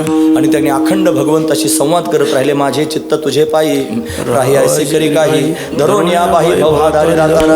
असं देवाबरोबर बोलत राहिले आणि देवाकरिता कासावीसून रडले महाराज. भगवान कधी भेटेल, कधी कृपा करीशी नेणे मज दिनाचे धावणे. हे 7 सूत्र आहेत महाराज जीवनामध्ये उतरवले की देव प्राप्त होतो. पूर्वपक्षी धातू धिक्कारिले जन, म्हणून त्यांनी धातूंचा त्यांनी धिक्कार केला, म्हणजे दुय्यम केलं आणि देवालाच महत्त्व स्थान दिलं. जगाचा त्यांनी धिक्कार करून टाकला. लोक नकोच मला, काय करतील लोक, हे वाळीत टाकतील. वाळवत हे जन म्हणत शिंदळी परिवन माळे नवे संबे. लोकांनी वाळीत टाकलं तरी चालेल, काय करतील लोक, त्यांनी करून करून परत बोलावणार नाहीत, आपलं नाव घेणार नाहीत. म्हणजे काय भगवंताचं भजन बंद पडेल? जागेवर बसून भजन करता येत नाही, फार महत्त्वाचा विचार आहे महाराज. जागेवर बसूनही भगवंताचं चिंतन करता येतं, त्याच्यातही समाधान प्राप्त होतं महाराज. मी आत्ताच बाबांना भेटून आलोय वरतून. ते त्यांच्या जागेतून त्यांच्या मस्तीत मस्त आहेत, जागेवर बसून त्यांचं भजन करतायत. कुठं जायचं नाही, यायचं नाही, काम नाही काय महाराज. एवढं 2-3 कोटी रुपयाचं मंदिर या ठिकाणी चालू आहे. कुठं फिरत नाहीत आणि कुठं जात नाही, तरी पण देव त्यांनी आपोआप जागेवर तरतूद करतो. हे काय आहे महाराज? हे अखंड त्यांचं भगवंताचं चिंतन चालू आहे. भगवंताला त्यांची चिंता आहे, म्हणून तर या सगळ्या गोष्टी त्यांनी होत आहेत. सोपं नाही महाराज हे सगळं करणं. आम्ही मंदिरं बांधतो, तिथं हे येऊन गेले महाराज, जय हिंद महाराज. त्यांनी पाहिलं ना प्रत्यक्ष 10 एकर क्षेत्रामध्ये 30 कोटी रुपयाचं काम चालू आहे. आणि कोणाला एक शब्द पण म्हणायचं नाही रुपया दे म्हणून. आणि मंदिराचं काम तर चालू आहे महाराज. कशा करता चालू आहे?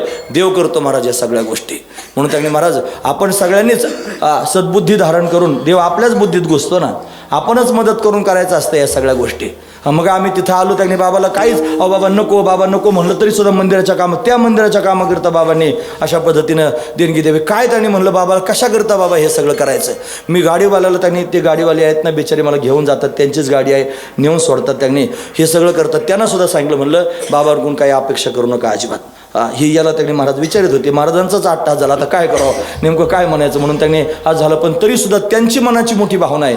मी काय सांगतो तुम्हाला, त्यांच्या बुद्धीत भगवंतानं प्रवेश केला आणि सांगितलं अंबाबाईच्या मंदिराचं काम चालू आहे, काहीतरी त्यांनी दे, म्हणून असं होत असतं. तसं आपल्या बुद्धीमध्ये जर भगवान प्रकाश टाकीत असला तर आपण सुद्धा त्यांनी साह्य केलं पाहिजे महाराज त्यांच्या धर्मकार्याला. फार महत्त्वाची गोष्ट आहे. आपल्या साह्यतेशिवाय धर्मकार्य होईल कसं, हे कसं त्यांनी होत असतंय हे मला विचारा, किती कष्ट आहेत त्याच्यात, हा महत्त्वाचा विचार आहे. असू द्या, म्हणून त्यांनी कोणालाच महत्त्व दिलं नाही, म्हणून त्यांनी देव वर्षाव करायला लागला. तुकोबारांसारखे महापुरुष धिक्कार करणं म्हणजे दुय्यम करणं, लोकांना दुय्यम केलं आणि धनाला दुय्यम केलं, म्हणून देव प्राप्त झाला. आणि कसा प्राप्त झाला तर स्वय जनार्दन तेची झाले, स्वतःच देव स्वरूप झाले. महाराज आम्हालाही अशा पद्धतीने देव प्राप्त करून घ्यायचं, आम्ही पण तयार आहोत. काय गरज नाही धनाची, काय गरज नाही लोकांच्या मानाची. अरे धन नसल्यावर खातान काय, महत्त्वाचा मुद्दा आहे. आणि लोकांनी मान दिल्यानंतर जगतान कसे, हा महत्त्वाचा विचार. लोकांनी जर समजा फार हाडाहाड केली मग कसं काय त्यांनी जगायचं. कोण म्हणतं जगता येत नाही धना वाचून आणि माना वाचून. मला तर जसं आठवतंय तसं महाराज आता 2014 सालापासून महाराज कोणत्याच प्रकारचं काम, दवाखाना बंद केला 2014मध्ये. त्याच्यानंतर परत म्हणून त्यांनी हातात सिरिंजन फलानं बिस्तानं काहीच घेतलं नाही, मला अजिबात नाही घेतलं, मला आठवत नाही मला ते. म्हणून त्यांनी अशा, आता घरच्या पेशंटला कधी इंजेक्शन दिलं असेल पण दवाखाना चालवायचा म्हणून अशा पद्धतीने ते हातात घेतलं नाही. आणि तरी पण त्यांनी कोणतंच काम धाम करीत नाही, तरी मी तुमच्यासमोर गुटगुटीत आहे. मस्त ढेरी फिरी वाढलेली आहे, चांगला टामटुमीत आहे, काही काम नाही करीत तरी पण एवढा गुटगुटीत कसं काय, देव खायला देतो आणि मी खातो. सगळ्यात महत्त्वाचा विचार आहे. मग धनाचीच गरज आहे जगण्याकरिता असं नाही, देव देतो, तुम्ही त्यांनी खरोखर समाधानी राहू शकता.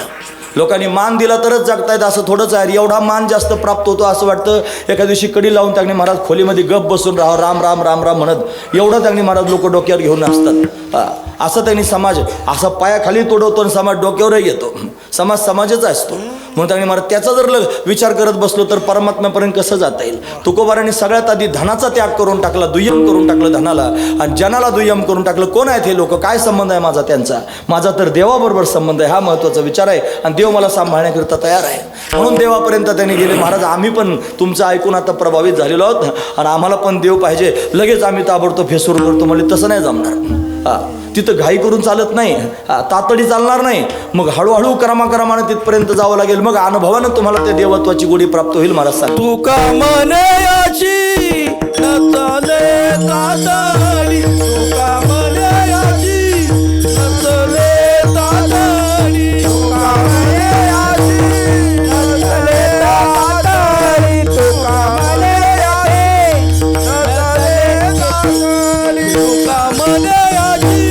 नचले तातडी, तुका मनायाची नचले तातडी, तुका मनायाची नचले तातडी,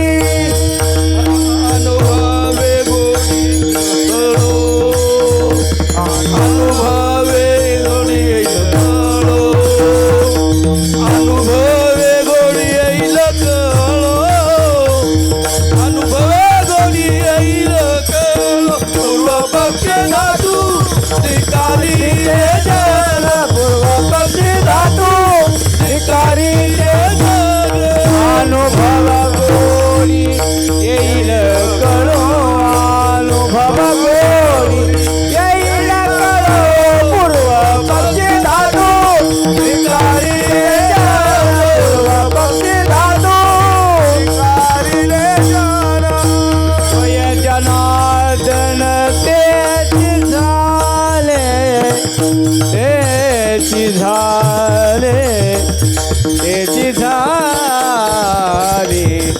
त्वये जनार्दन तेची झाली, त्वये जनार्दन तेची झाले,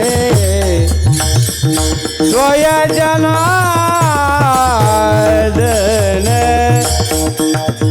तेची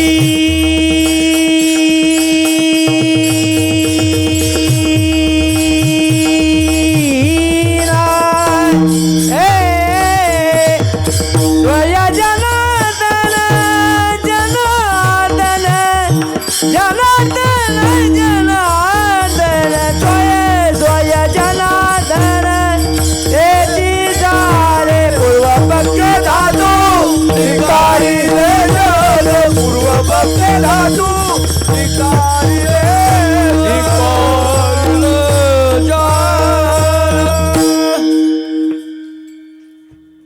वा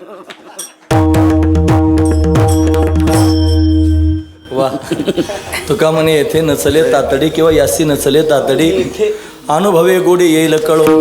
अनुभवानंच त्याची गोडी त्यांनी कळू शकते. पण एकाएकी देवापर्यंत नाही जाता यायचं. जाताच येणार नाही असं नाही महाराज. जसं त्यांनी पक्षानं झाडावरचं फळ पाहिलं आणि उडी मारली की डायरेक्ट फळापर्यंत जातो. उचलवना सरिसा पक्षी फळासे झोंबे जायसा सांगे पा नरो पिवे तैसा पावे वेगा. नर कसा जाईल तिथपर्यंत. मग तो हळूहळू ढाळे ढाळे केतुलेनी एके वेळे मार्गाचे नि बळे निश्चित ठाके निश्चित मार्गापर्यंत जातो. तसं आपणही तिथपर्यंत हळूहळू जाऊ शकतो. हा त्यातला भाव आहे. असो देवाच्या प्राप्तीकरिता त्यांनी सायास केले पाहिजेत, बळ लावलं पाहिजे, उपाधी घालवली पाहिजे.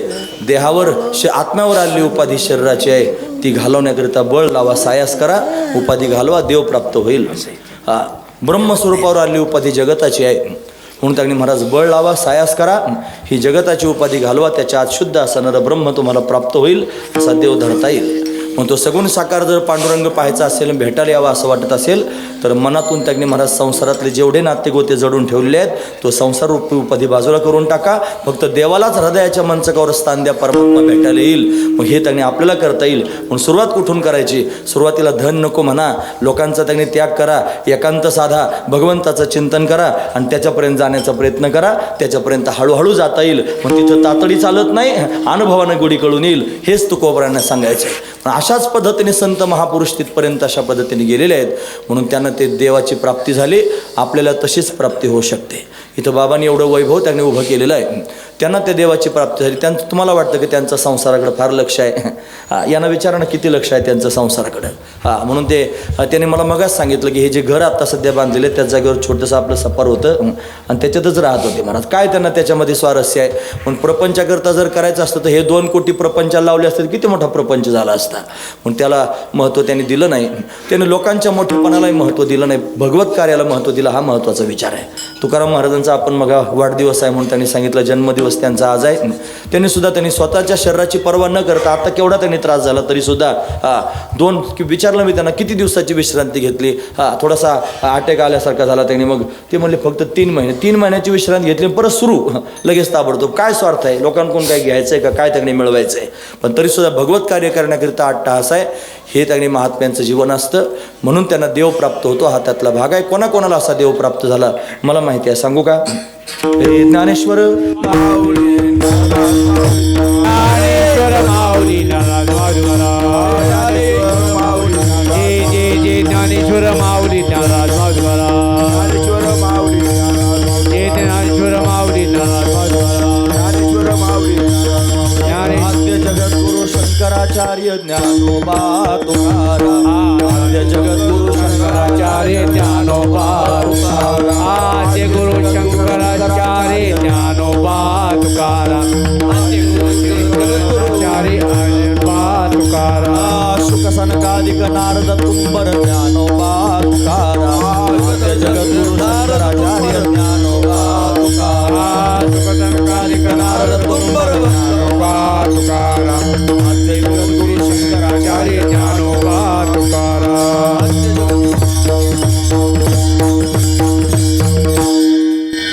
यथामत यथावकाश भगवंताची सेवा करण्याचा प्रयत्न केला. झाले सेवा भगवंताच्या चरणी समर्पित करून आई जगदंबेच्या चरणी, वरसुबाईच्या चरणी, महादेवाच्या चरणी समर्पित करून या ठिकाणी थांबूया.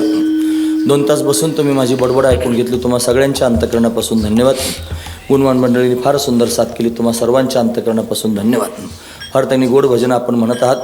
हे भजन भगवंताकरिता जर त्यांनी आळून म्हणलं तर भगवान आपल्या तालावर नाचायला सुरुवात करतो महाराज. खरं सांगतो, मला जर गाता येतं, मला जर बोलता येतं, मला जर वाजवता येतं तर माझं गाणं वाजवणं हे बोलणं हे भगवंताकरता जर असेल तर जगाचा मालक माझ्यावरती रिझेल महाराज. फार महत्त्वाची गोष्ट आहे. तुम्हाला प्रसन्न करण्याकरिता जर मी बोलत असेल तर काय कामाचं माझं बोलणं? मी तुमचा दास झालो. मग मी भगवंताचा दास आहे ना, मग भगवंताचंच बोललं पाहिजे. हा महत्त्वाचा विचार आहे. तुमचं गोड गाणं जर त्यांनी भगवंताला डोळे झाकून आळवण्याकरिता तुम्ही गायला लागले तर देव तुमच्या तालावर नाचायला लागेल महाराज. यांच्या बोटावर त्यांनी कुडकुड कुडकुड कुडू वाजवतात ना महाराज, यांच्या तालावर त्यांनी भगवान ठुमक ठुमक करून नाचायला ऐकायला सुरुवात करेल हे आपलं त्यांनी त्याच्याकरिता असलं पाहिजे, हा त्यातला भाव आहे. आपण फार सुंदर साथ केले, तुम्हाला सगळ्यांचे धन्यवाद. साऊंड सिस्टीम सहज आहे, मला चांगलं बोलता आलं, तुमच्या अंतकरणापासून धन्यवाद. पंचकृषीतून भाविक उपस्थित आहेत, फार श्रद्धेनं आपण सर्वांनी श्रवण केलं आहे, सर्वांचे धन्यवाद करतो. महाराज मंडळी त्यांनी बसलेले आहेत, फार मोठ्या प्रेमानं आपण मोठ्या मनानं माझं हे बोलणं त्यांनी ऐकून घेतलं.